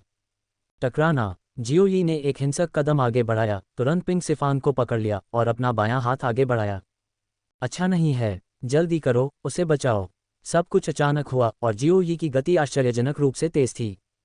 जैसे ही जियांग शानहे और अन्य लोग आगे आकर पिंग सिफांग को बचाने वाले थे, शियाओई का हाथ, जो एक बाज के पंजे जैसा था, पहले से ही पिंग सिफांग के टखने पर एक जोरदार झटके के साथ आ गिरा और एक भयंकर झटके के साथ पिंग सिफांग एक मानव हथियार की तरह फेंका गया, जो जियांग शानहे और उसके पीछे खड़े अन्य लोगों पर जोरदार प्रहार करता है। जियांग शानहे और अन्य लोगों ने सहज रूप से अपने हथियार उठा लिए। नहीं, पिंग सिफांग ने जब ठंडी तलवारों को सीधे अपनी ओर आते देखा तो उसकी आंखें भय से चौड़ी हो गईं और वह निराशा से दहाड़ उठा। जियांग शानहे और अन्य के पास बलपूर्वक अपने हथियार वापस लेने के अलावा कोई विकल्प नहीं था, लेकिन इसका मतलब ये भी था कि उन्होंने अपना प्रारंभिक लाभ खो दिया। टकराना, टकराना, टकराना। जियोई ने पिंग सिफांग को एक हथियार के रूप में इस्तेमाल किया, लगातार जियांग शानहे, नी हेचुआन और बाईजिंग को हराया। वे तीनों अपने चेहरे पर निराशा लिए केवल निष्क्रियतापूर्वक इसे सहन कर सके, यहाँ तक कि अपनी पूरी ताकत से बचाव करने का साहस भी नहीं कर सके। अन्यथा यदि उन्होंने गलती से पिंग सिफांग को मार दिया, परेशानियां अंतहीन होंगी। जियांग शानहे चिल्लाया, जू फेइंग, आप कार्रवाई क्यों नहीं कर रहे हैं? जू फेइंग, कुछ दर्जन मीटर दूर एक सींग धनुष पकड़े हुए, जियांग शानहे के शब्दों को सुनकर असहाय दिखे। कार्रवाई करो मेरे गधे। हर बार जब वह अपना धनुष झुकाता और तीर चलाने की तैयारी करता, जियाओई पिंग सिफांग को अपने सामने ढाल की तरह इस्तेमाल करेगा। अगर जू फेंग ने निशाना साधा तो उसे नहीं पता था कि वह जियाओई को मार पाएगा या नहीं, लेकिन पिंग सिफांग के शरीर में जरूर कुछ और छेद हो जाएंगे। वह बंधक को चोट पहुंचाने को लेकर दुविधा में था, भयभीत और संकोची। इस पल जियांग शानहे को बहुत घुटन महसूस हुई। कुछ ही पल पहले फॉन्ग किंगजू और नियू दाली समेत अन्य लोगों को अपने वश में करके वह शियाओई को इतनी बेशर्मी से धमका रहा था, लेकिन अब बाजी पलट गई थी। वे अपाहिज थे, शियाओई का सामना कर रहे थे, जो पिंग सिफांग को हथियार की तरह इस्तेमाल कर रहा था। उन्हें वार करने का कोई मौका ही नहीं मिल रहा था। जियाओई, अगर तुम में हिम्मत है तो पिंग सिफांग को रिहा करो और हमारे साथ निष्पक्ष और खुले तौर पर लड़ो, नी हेचुआन ने दांत पीसते हुए कहा। जियोई ने उसकी ओर देखा, एक पर एक। मैं। नी हेचुआन का चेहरा कठोर हो गया। उन पांचों को एक साथ रखने पर भी शियाओई द्वारा उन पर इस स्थिति के लिए दबाव डाला जा रहा था। यदि यह आमने सामने होता, सचमुच उसे कोई आत्मविश्वास नहीं था। जियो ही, मुझे छोड़ दो और मैं कसम खाता हूं कि अब मैं तुम्हारा दुश्मन नहीं रहूंगा। पिंग सिफांग, जिसका सिर खून से लथपथ था, जियो ही के पीछे घसीटे जा रहे एक मरे हुए कुत्ते की तरह चिल्लाया। जियो ही ने उसकी ओर देखा। वह आदमी सचमुच बहुत दयनीय और दयनीय स्थिति में था। उसके शरीर की अधिकांश हड्डियां टूट चुकी थीं। उसका सिर का अधिकांश भाग क्षतिग्रस्त हो गया था, सूजा हुआ था और इतनी चोट लगी थी कि उसे पहचाना नहीं जा सकता था। इस समय उन्हें सबसे अधिक अफसोस इस बात का था कि वे इस झंझट में फंस गए। जियाओ यी ने पिंग सिफांग की ओर देखा और व्यंग्यात्मक लहजे में कहा, एक बार मैं शुरू कर दूं तो यह मौत तक की लड़ाई है। इसमें आत्मसमर्पण की कोई गुंजाइश नहीं है। तुम मुझे मारना चाहते हो। मैं, इससे पहले कि पिंग सिफांग अपनी बात पूरी कर पाता, जियाओ यी पहले ही हिंसक रूप से झूल चुका था, उसे फेंके गए भाले की तरह बाहर फेंक दिया। वाह! पिंग सिफांग का शरीर रेत के बोरे की तरह उड़कर जियांग शानहे और अन्य लोगों की ओर टूट पड़ा। तीनों लगातार पीछे हटते रहे, लेकिन जैसे ही पिंग सिफांग उनके सामने आया, अचानक एक लाल तलवार की रोशनी पिंग सिफांग के शरीर को चीरती हुई निकली। एक जोरदार आवाज के साथ वह बाई जिंग के शरीर पर सीधी लगी। तलवार की रोशनी बहुत अचानक आई और पिंग सिफांग की नज़र बाई जिंग पर पड़ी, इसलिए उसके पास बचने का कोई मौका नहीं था। जब तलवार की रोशनी विलुप्त हो गई, पिंग सिफांग को जियो यी की तलवार से कमर से 2 भागों में विभाजित कर दिया गया। बाई जिंग के माथे के बीच से खून की एक धारा बह रही थी, उसके सिर के ऊपर से फव्वारे की तरह खून बह रहा था। एक तलवार एक तियानजियाओ को मारने के लिए। एक तलवार से जियो यी ने गोल्डन कोर दायरे की 10वीं परत के 2 प्रतिभाशाली पिंग सिफांग और बाई जिंग को मार डाला था। वाह! आसमान में लाल तलवार की रोशनी फैल गई और जियो यी ने जियांग शानहे और अन्य लोगों की ओर देखा। अब तुम्हारी बारी। जियांग शानहे और नी हेचुआन क्रमशः पीछे हटते गए, शुफेंग के साथ कंधे से कंधा मिलाकर खड़े हो गए। उनके भाव गंभीर थे जब वे जियो यी को देख रहे थे। उनकी आंखें उथल पुथल भरी लहरों से भरी थीं। वो भी एक समय था। बाई जिंग और पिंग सिफांग उनके बराबर थे, जो नानहुआन के 10 राष्ट्रों की युवा पीढ़ी के बीच सबसे मजबूत व्यक्तित्व थे। जब तक ताओक्लेश क्षेत्र की पुरानी पीढ़ी ने हस्तक्षेप नहीं किया, वे लगभग अजेय थे। उन्होंने कभी नहीं सोचा था कि वे अपनी ही उम्र के किसी व्यक्ति के हाथों मारे जाएंगे, विशेषकर किसी ऐसे व्यक्ति द्वारा नहीं, जो 1 वर्ष पहले तक भौतिक शरीर के दायरे में बेकार के अलावा कुछ नहीं था। वह वास्तव में 1 साल पहले ही भौतिक शरीर क्षेत्र में था। जू फेइंग ने अविश्वास में पूछते हुए मुश्किल से निगला। नी हेचुआन ने भी जियांग शानहे को हैरान चेहरे से देखा। गुरगल, जियांग शानहे ने अवचेतन रूप से अपनी लार निगल ली और एक व्यंग्यात्मक मुस्कान के साथ कहा, मुझे प्राप्त जानकारी के अनुसार जब वह 1 साल पहले पहली बार नानहुआंग शहर आया था तो वह केवल भौतिक शरीर क्षेत्र के प्रारंभिक चरण में था। हिस, जू फेइंग और अन्य व्यक्ति आश्चर्य से हौंफने लगे। 1 साल का समय, आह! उनके लिए एक क्षेत्र में भी आगे बढ़ना कठिन हो सकता है, लेकिन जियो यी ने सिर्फ 1 वर्ष में पूरे 4 प्रमुख क्षेत्रों को पार कर लिया था। ऐसी साधना गति उन्होंने पहले न तो देखी थी और न ही सुनी थी। जू फेंग, नी हेचुआन, अगर हम इस लड़के को नहीं निकालते हैं, उसे बस कुछ और साल देते हैं, नहीं, शायद बस कुछ और महीने, और हम उसका मुकाबला नहीं कर पाएंगे। जियांग शानहे ने एक गंभीर अभिव्यक्ति और उदास चेहरे के साथ कहा। जू फेइंग ने अपनी आंखें सिकोड़ लीं और अपना हाथ उठाकर अपनी नुकीली नाक को छुआ। तुम सही कह रहे हो, लेकिन हम तीनों को मिलाकर भी मुझे डर है कि हम उसका मुकाबला नहीं कर सकते। यहाँ तक कि जब उनमें से 5 ने मिलकर सेना बना ली तो भी जियो यी 2 को मारने में कामयाब रहा। अब और क्या चाहिए जब वे केवल 3 ही बचे हैं। जियांग शानहे की आंखों में एक निर्दयी भाव चमक उठा। मेरे पास एक जहर है जिसे सोल डिस्पेलिंग पाउडर कहते हैं। रंगहीन और गंधहीन, इसकी एक सांस ही गोल्डन कोर दायरे के शक्तिशाली लोग भी अपनी लड़ने की क्षमता खो देंगे। नी हेचुआन, हम में से प्रत्येक थोड़ा सोल डिस्पेलिंग पाउडर लेगा और बाद में हम अपनी जन्मजात दिव्य क्षमताओं का उपयोग करके जियाओ यी को उलझाएंगे। हम सोल डिस्पेलिंग पाउडर का उपयोग करके उसकी युद्ध शक्ति छीनने का तरीका खोज लेंगे और फिर फेयंग सही समय पर हमला करेगा। कैसा रहेगा? आत्मा को दूर भगाने वाला पाउडर, ये 5वीं श्रेणी का अमृत है जिसकी कीमत 100 मिलियन चांदी से भी ज्यादा है। तुम इसे इस्तेमाल करने के लिए वाकई तैयार हो? नी हेचुआन ने आश्चर्य से जियांग शानहे की ओर देखा। जियांग शानहे ने ठंडी आवाज में कहा, आप एक बच्चे को छोड़े बिना भेड़िया जाल नहीं बिछा सकते, बस मुझे बताएं कि आप ऐसा करेंगे या नहीं।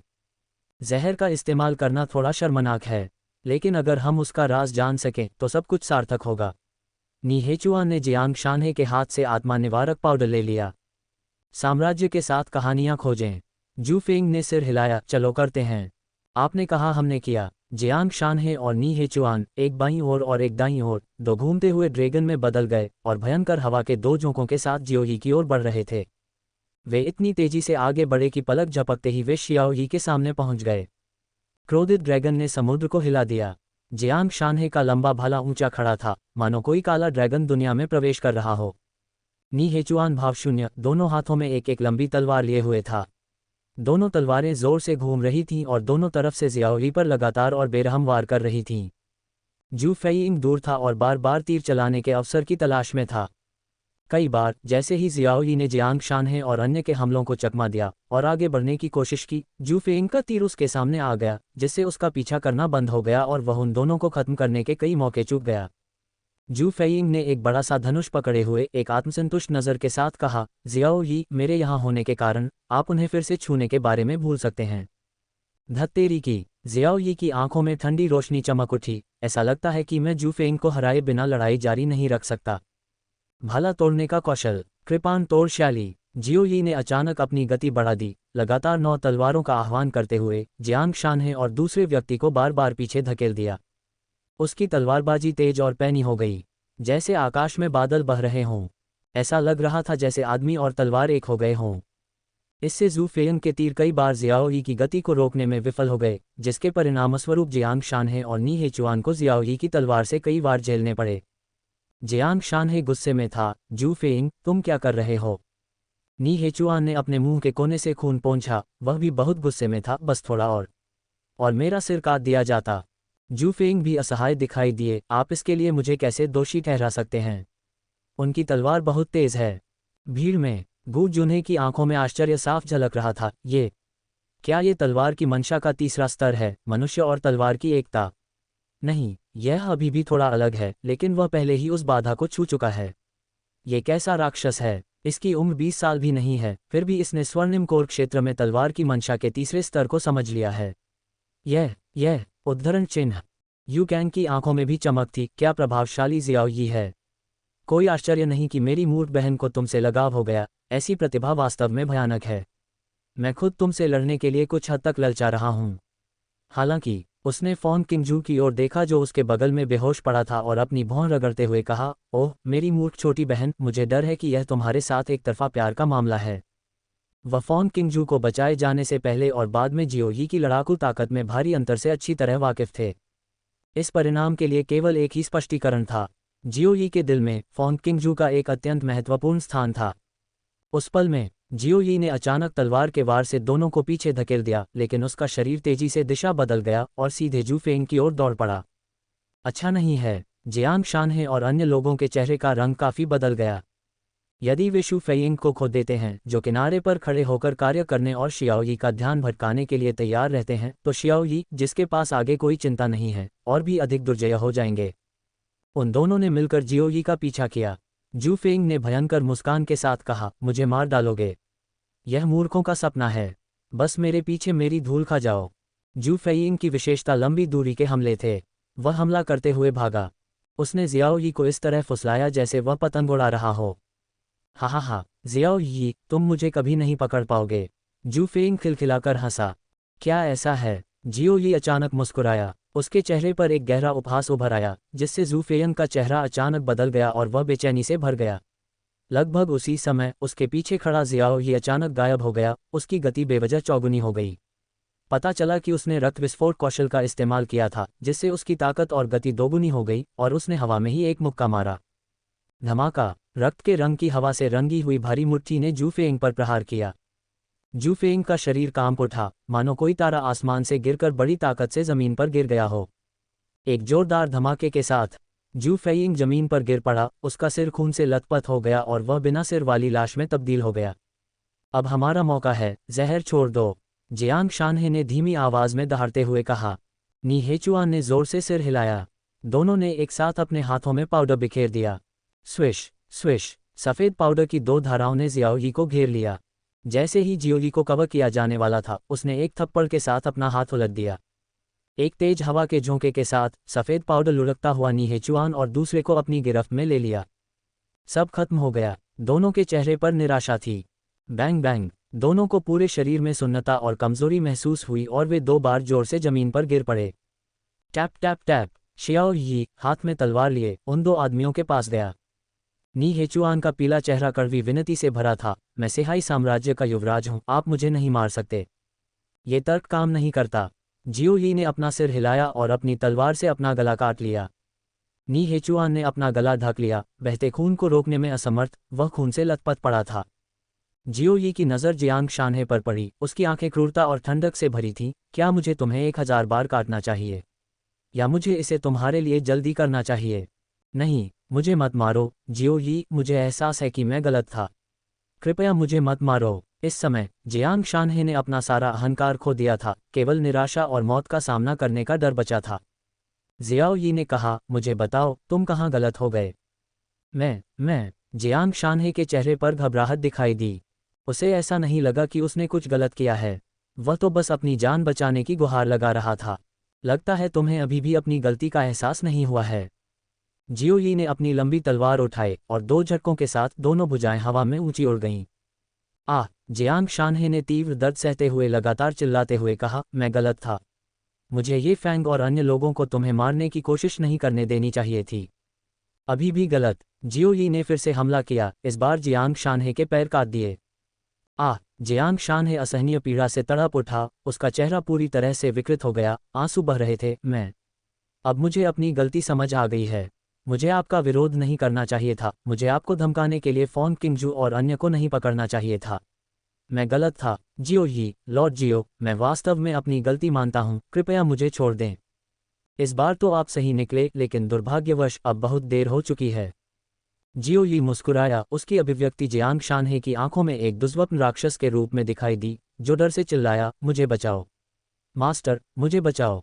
धमाका। रॉयल मार्शल आर्ट्स अकादमी की गहराई से अचानक एक जोरदार गर्जना, बिजली की गड़गड़ाहट की याद दिलाती हुई एक आधिकारिक आवाज एक दिव्य आदेश की तरह गरजी, जियो यी, महामहिम को रिहा करो और मैं तुम्हारी जान बख्श दूंगा। भयानक दबाव के कारण वहां उपस्थित लगभग 90% शक्तिशाली लोगों के घुटने कमजोर हो गए। यू कैंग की अभिव्यक्ति बदल गई, ताओक्लेश क्षेत्र। गू जुन्हे ने अपनी आंखें सिकोड़ लीं, मानो किसी बड़े दुश्मन का सामना कर रहे हों। इस बेशर्म आदमी ने सचमुच मार्शल दाओ दिव्य फल का इस्तेमाल किया है, ये परेशानी वाली बात है। जो युआन का सामना करते हुए जो शून्य में प्रकट हुआ, ईश्वरीय और शैतानी। जियाओ यी ने मुस्कुराते हुए कहा, माफ कीजिए, मैं सहमत नहीं हूं। जोर, एक ही तलवार का वार, एक कटा हुआ सिर लुढ़क गया। जियांग शानहे के चेहरे पर अभी भी राहत और जीवित बच जाने की खुशी के भाव थे, और थोड़ी उलझन भी।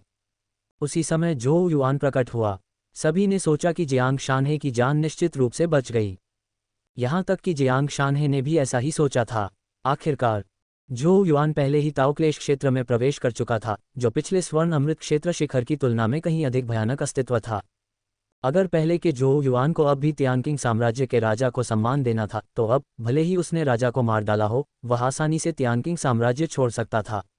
यहां तक कि तियानकिंग साम्राज्य का समर्थन करने वाला महान पूर्वज भी एक मृत राजा के लिए ताओक्लेश क्षेत्र के किसी शक्तिशाली व्यक्ति को नाराज नहीं करेगा।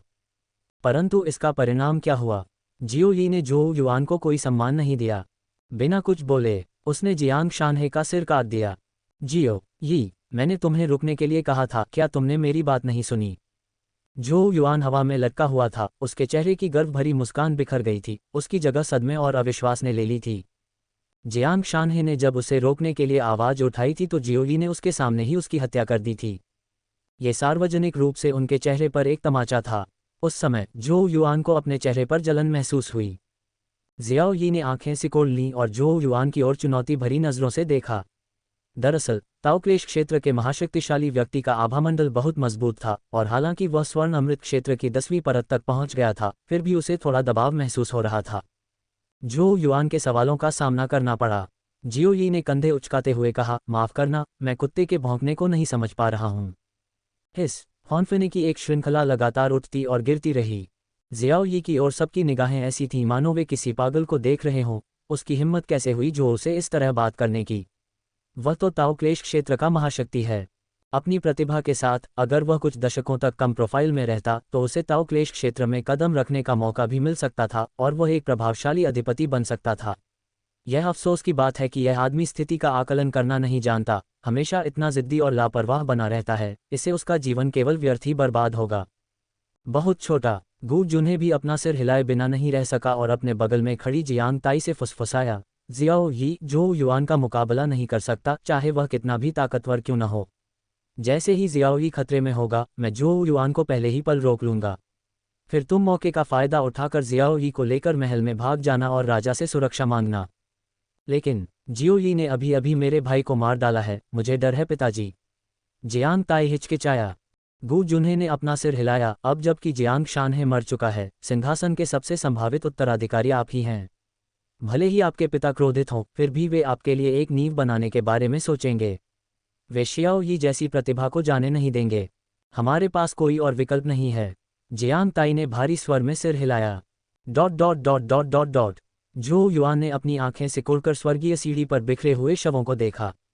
स्वर्गीय सीढ़ी के अंत में खड़ा स्तंभ और जियांग शानहे और अन्य लोगों की लाशें। वाह! झोउ युआन ने एक गहरी सांस ली और फिर जोर से सांस छोड़ी, जिससे उसकी सांस के साथ हवा का एक झोंका आया, जिसने वास्तव में स्वर्ग और पृथ्वी के बीच एक तूफान का रूप ले लिया। हवा जोर से चिल्लाए। प्रचंड हवा के नीचे रेत उड़ गई और चट्टानें बह गईं। वीरानी और खामोशी का दृश्य।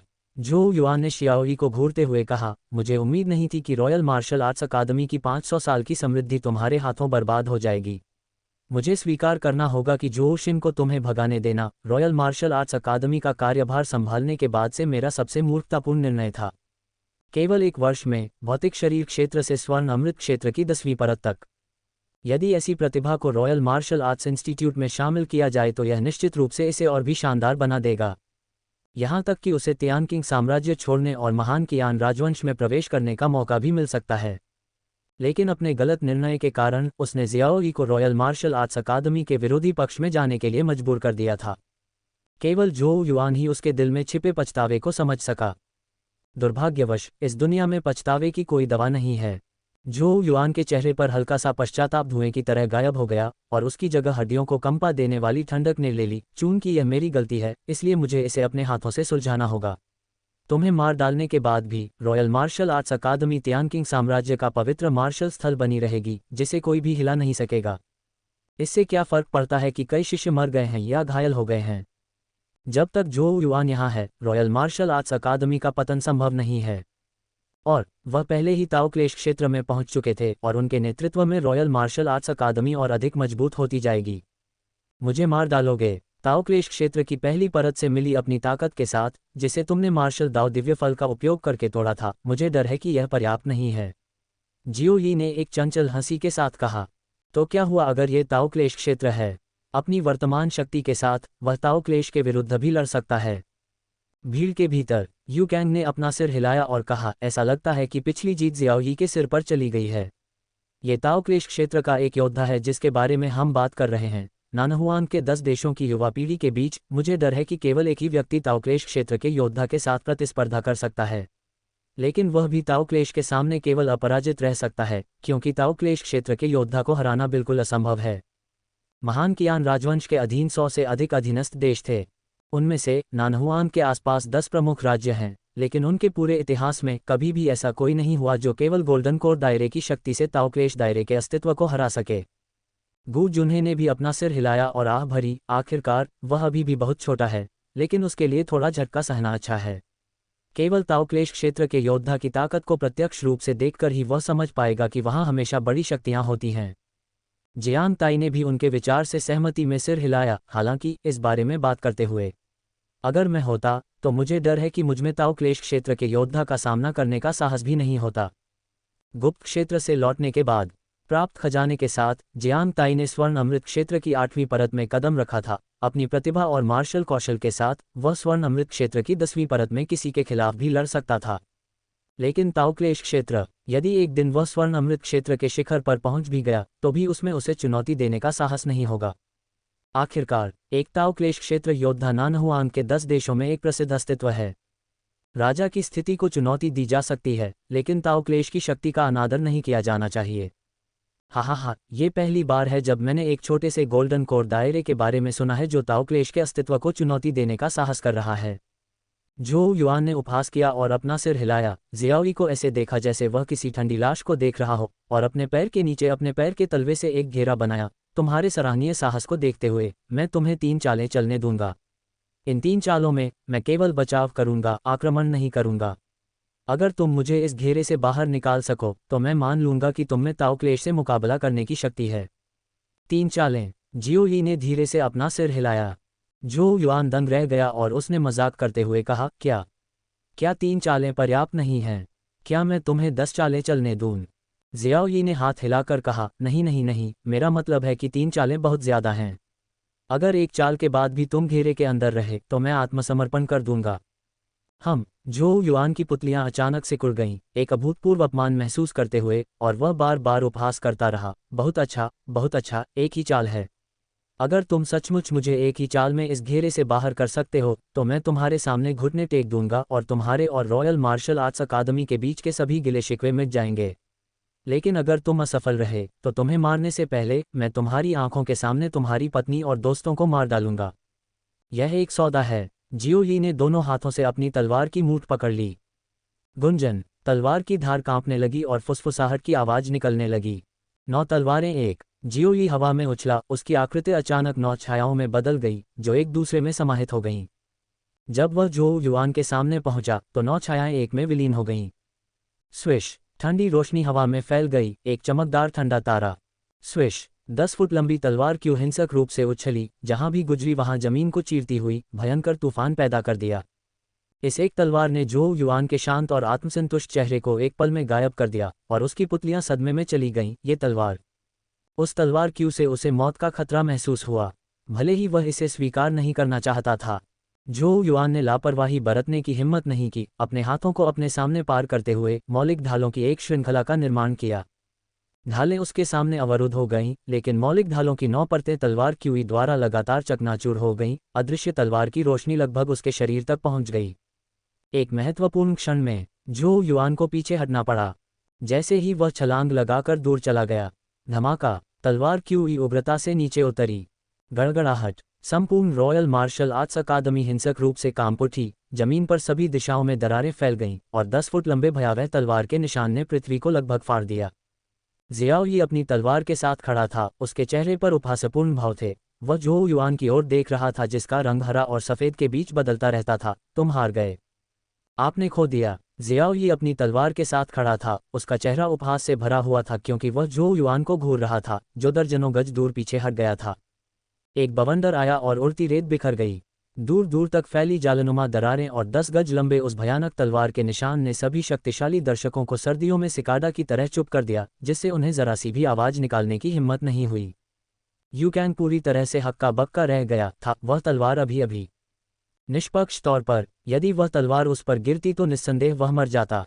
इससे पहले यू कैंग अब भी सोचता था कि वह शियाओई के साथ युद्ध के योग्य है, लेकिन उस तलवार ने उसे निराशा की ओर धकेल दिया था और उसने आत्महीनता से कहा, मैंने वास्तव में सोचा था कि मैं उससे लड़ सकता हूं। अब शियाओई की ताकत के साथ नानहुआन के 10 देशों में नंबर 1 गाई किंगलोंग भी उसका मुकाबला नहीं कर पाएगा, है ना? गू जुन्हे भी अवाक रह गए। जीनियस, यह एक सच्चा जीनियस है। जियो परिवार, ओ जियो परिवार, आपने वास्तव में ऐसे जीनियस के साथ कचरा जैसा व्यवहार किया और उसे फैंग परिवार में दामाद के रूप में भेज दिया। क्या जियो जेंगदे का दिमाग गधे ने लात मारी थी, या जियो तियानजियाओ अंधा था? फॉन किंगजू को धीरे धीरे होश आया और वह उस तलवार को देखने के लिए तैयार हो गया। उसके पीले चेहरे पर उत्साह और बेचैनी साफ दिखाई दे रही थी। जियाओ यी, वह बहुत ताकतवर है। उसकी आंखें प्रशंसा और खुशी से भरी थीं। आखिरकार यह उसका आदमी था। जो युआन के लिए उस तलवार से अधिक चौंकाने वाली कोई चीज नहीं थी। अपने पैरों के नीचे तलवार के निशान को फैलते देख उसकी आंख के कोने पागलों की तरह फड़कने लगे और उसकी आंखें अविश्वास से चमक उठीं। वह तलवार, गोल्डन कोर दायरे में कोई इतना शक्तिशाली प्रहार कैसे कर सकता है? अभी कुछ क्षण पहले वह आत्मविश्वास से भरा हुआ था और दावा कर रहा था कि यदि शियाओयी उसे 3 चालों में पीछे धकेल दे तो वह स्वेच्छा से हार मान लेगा। लेकिन परिणाम, जियो यी ने सिर्फ एक तलवार का वार किया। उसने न केवल उसे पीछे हटने पर मजबूर किया, बल्कि उसे गंभीर चोटें भी पहुंचा दीं। वह तलवार एक अदृश्य थप्पड़ की तरह थी जिसने उसके चेहरे पर इतनी जोर से प्रहार किया कि उसे मानो तारे दिखाई देने लगे। भीड़ की निगाहें उसकी पीठ पर सुइयों की तरह चुभ रही थीं। यह अपमान, एक अभूतपूर्व अपमान, यह उसके लिए सहन करना उससे भी अधिक कठिन था जितना कि जियोई द्वारा अकेले ही रॉयल मार्शल आर्ट्स अकादमी को ध्वस्त कर देना। जो युआन, अब तुम्हें घुटने टेकने चाहिए, जियो यी ने कहा। आप, जो युआन के चेहरे की त्वचा बुरी तरह से फड़क उठी। उन्होंने अभी कहा था कि अगर जियोई उन्हें एक ही चाल में रिंग से बाहर धकेल सके तो वह जियोई के सामने घुटने टेक देंगे। लेकिन ये तो केवल एक वाक्य था, वह वास्तव में घुटने कैसे टेक सकता था। जियोई, तुम बहुत बदमाश हो, झू युआन ने दांत पीसते हुए कहा। मैं बहुत ज्यादा बदमाशी कर रहा हूँ। हा, झू युआन, क्या तुम्हें ऐसा कहते हुए शर्म नहीं आती? शुरुआत में जब मैंने ईमानदारी से रॉयल मार्शल आर्ट्स इंस्टीट्यूट के लिए आवेदन किया था तो तुमने ही सच्चाई को तोड़ मरोड़ कर पेश किया और मुझे वहां से जाने पर मजबूर किया। जब मैं वहां से गया तो तुम्हारे गोल्डन एलिक्सिर पीक पर होने के बावजूद तुमने मुझ पर, जो उस समय केवल शेंटोंग दायरे में था, हमला किया और लगभग मेरी जान ले ली। अचानक जियाओई ने आकाश की ओर एक लंबी चीख मारी, उसका चेहरा उपहास से भरा हुआ था। ताओक्लेश के गुप्त क्षेत्र में यह आप ही थे जिन्होंने मुझे मारने का आदेश जारी किया था, मुझे मार डालना चाहते थे। यह आप ही थे जिन्होंने मुझे धमकाने के लिए लोगों को किंगजू को पकड़वाया था। अब वही आप, रॉयल मार्शल आर्ट्स इंस्टीट्यूट के निदेशक, एक शक्तिशाली ताओक्लेश क्षेत्र के गुरु, अपने वचन से मुकर गए। क्या इसे आप बहुत ज्यादा बदमाशी कहते हैं?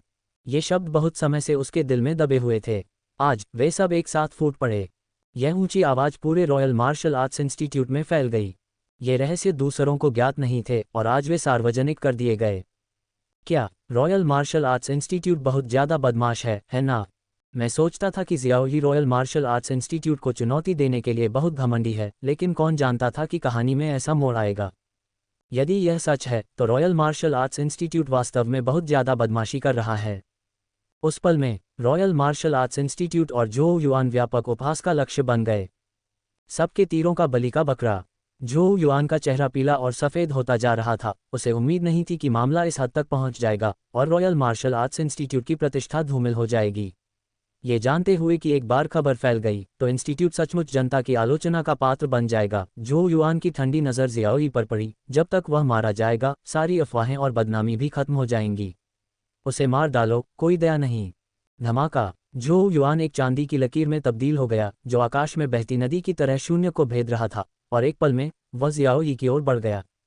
पंच आने से पहले ही तेज हवा पहले से ही चेहरे पर प्रहार कर रही थी। तेज हवा ने जियाओई के कपड़ों को हिला दिया। ऐसा लगा जैसे कोई ब्लेड उसके चेहरे को खरोंच रहा हो, जिससे उसे तीव्र दर्द होने लगा। जियाओई का चेहरा भावहीन था, हाथ में तलवार, मुट्ठी तोड़ो स्टाइल। धमाका। ठंडी रोशनी की एक चमक पहली छाया के केंद्र से टकराए। धम्म। धरती कांप उठी और हवा जोर से चलने लगी। जियोई का शरीर 30 फीट पीछे हट गया, जबकि झू युआन भी कई गज पीछे हट गया। जैसे ही दोनों जमीन पर उतरे वे पुनः एक दूसरे पर हमला करने लगे। मुट्ठी प्रेत की तरह नाच रही थी, तलवार अजगर की तरह फिसल रही थी।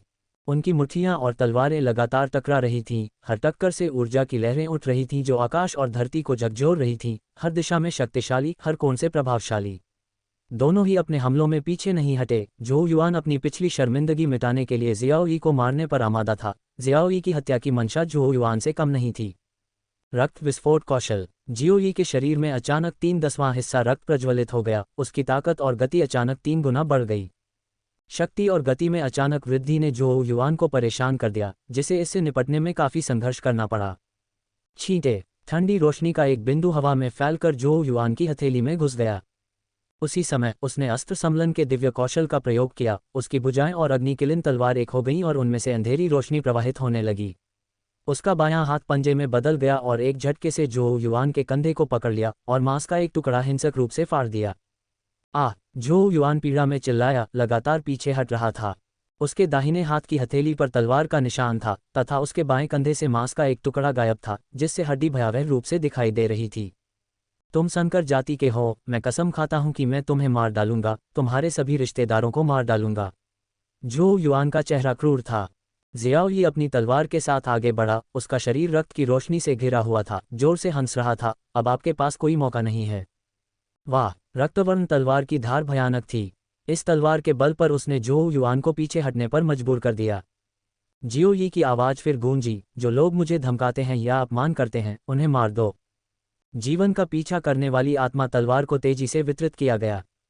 झू युआन लगातार अपनी जमीन खोता रहा। मेरे परिवार को नुकसान पहुंचाओ, मार डालो। मेरे भाइयों को चोट पहुंचाओ, मार डालो, मार डालो, मार डालो, मार डालो। जियोई युद्ध में उत्तरोत्तर वीर होता गया। उसकी जानलेवा आभा विस्फोटक रूप से प्रकट हुई। उसका पूरा अस्तित्व रक्तिम प्रकाश से चमक रहा था और उसका आक्रामक आक्रमण एक प्रचंड तूफान की तरह था। धमाका। एक के बाद एक मुके जम रहे थे, रुकने का नाम नहीं ले रहे थे। झू युआन वार से लहूलुहान हो गया। जियाओ यी की आभा और भी अधिक उन्मत्त हो गई, उसका आधा खून अब जल रहा था, उसकी ताकत और गति 5 गुना बढ़ गई, जिसने झू युआन को पूरी तरह से पराजित कर दिया। झू युआन लगातार हारता जा रहा था, शियाओ यी के हमलों का सामना करने में पूरी तरह असमर्थ। पागल आदमी, तुम पागल हो। उसके मुंह से खून बह रहा था, उसका शरीर तलवार के घावों से छलनी था, अनगिनत हड्डियां टूट गई थीं। 9 तलवारें एक। जियो यी ने तलवार को दोनों हाथों से पकड़कर अपने सिर के ऊपर उठाया और उसे नीचे की ओर वार किया। धमाका! उस तलवार ने झू युआन की क्यूई सील को चीर डाला, खून की एक धार आसमान की ओर उछली और उसकी छाती में एक भयंकर घाव कर दिया। एक दयनीय चीख के साथ झू युआन जमीन पर गिर पड़ा, उसके मुंह से खून बह रहा था, बाल बिखरे हुए थे और चेहरा भय से भरा हुआ था। असंभव, ऐसा हो ही नहीं सकता। मैं, ताओ क्लेश क्षेत्र का एक साधक, तुमसे कैसे पराजित हो सकता हूँ? जियाओ यी की तलवार की नोक झू युआन के गले पर टिकी हुई थी। उसने ठंडे स्वर में कहा, आधे साल पहले मैंने रॉयल मार्शल आर्ट्स अकादमी को ध्वस्त करने की कसम खाई थी।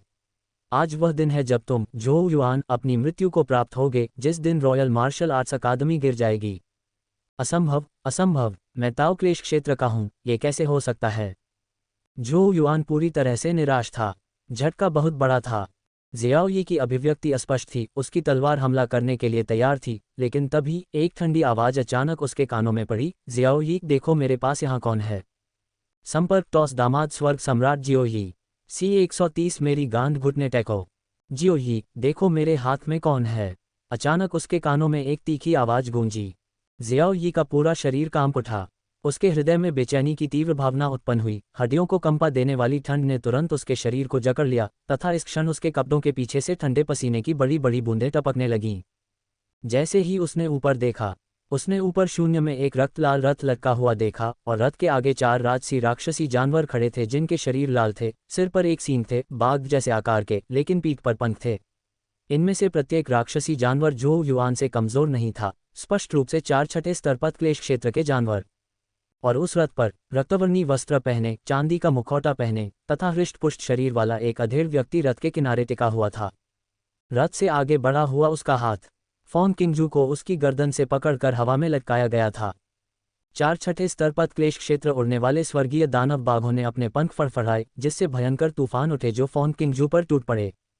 इससे फॉन किंगजू के काले बाल बेतहाशा नाचने लगे और उसका चेहरा और भी पीला पड़ गया। उसके कंधों पर पिपा लॉक्स झंझना रहे थे। क्विंगजू। जियाओ यी की पुतलियां अचानक सिकुड़ गईं और उसकी आंखें तुरंत लाल हो गईं। यू कैंग थका हुआ लग रहा था, उसने अपने मुंह के कोने से ताज़ा खून पोंछने के लिए अपना हाथ उठाया। उसके पीले चेहरे पर गहरा डर और श्रद्धा उभर आई। जियो, मुझे वास्तव में खेद है, प्रतिद्वंद्वी बहुत मजबूत था। जियो यी ने सिर हिलाया। जो कोई भी रथ खींचने के लिए 4 ताओ क्लेश क्षेत्र के जानवरों को नियुक्त कर सकता है, वह वास्तव में शक्तिशाली होगा। संभवतः उच्च स्तरीय ताओ क्लेश क्षेत्र से कोई व्यक्ति, या यहाँ तक कि अधिक शक्तिशाली धर्म प्रकटीकरण क्षेत्र से भी कोई व्यक्ति। वाह! जियो यी ने गहरी सांस ली और रक्त रंग की आकृति को घूरते हुए पूछा, आप कौन हो सकते हैं, सर? हे, रक्त रंग के वस्त्र में मध्यम आयु वर्ग के व्यक्ति ने ऐसी आवाज में बात की, जिससे पुरुष या महिला के रूप में अंतर करना मुश्किल था, विशेष रूप से तीक्ष्ण। जियो यी, तुमने मेरी ज़ुयिलो की शाखा को नष्ट करने और मेरे ज़ुयिलो शाखा के स्वामी को मारने का साहस किया। क्या तुम वास्तव में नहीं पहचानते कि मैं कौन हूँ? ज़ू यिलो का एक व्यक्ति, रक्त के रंग का रथ। यह ज़ू मंटियन है, ज़ू यिलो का 9वां गुरु। 9वें गुरु। जहाँ तक मुझे पता है, ज़ू यिलो के कुल 18 गुरु हैं और सबसे कमज़ोर ताओ क्लेश क्षेत्र के शिखर पर हैं। और यह 9वां गुरु ज़ू मंटियन, जो 100 साल से भी पहले ताओ क्लेश क्षेत्र के शिखर पर था, बहुत अच्छी तरह से धर्म प्रकटीकरण क्षेत्र का एक शक्तिशाली केंद्र हो सकता है। भीड़ में गू जुन्हे की अभिव्यक्ति बेहद गंभीर हो गई। अपनी वर्तमान शक्ति के साथ यदि वह अपनी पूरी शक्ति लगा दे, तो वह वास्तव में एक साधारण ताओ क्लेश क्षेत्र योद्धा के साथ मुकाबला कर सकता है। लेकिन धर्म अभिव्यक्ति क्षेत्र का सामना करते हुए विरोधी होना तो दूर, उसमें युद्ध में शामिल होने का भी साहस नहीं था। धर्म प्रकटीकरण क्षेत्र में व्यक्ति का जीवनकाल 1000 वर्ष से अधिक होता है।